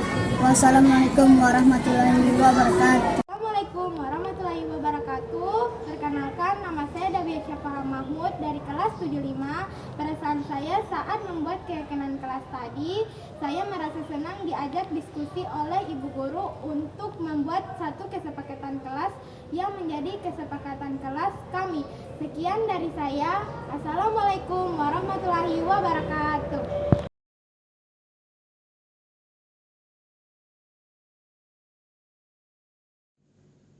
Demikian penyampaian diseminasi konsep inti budaya positif.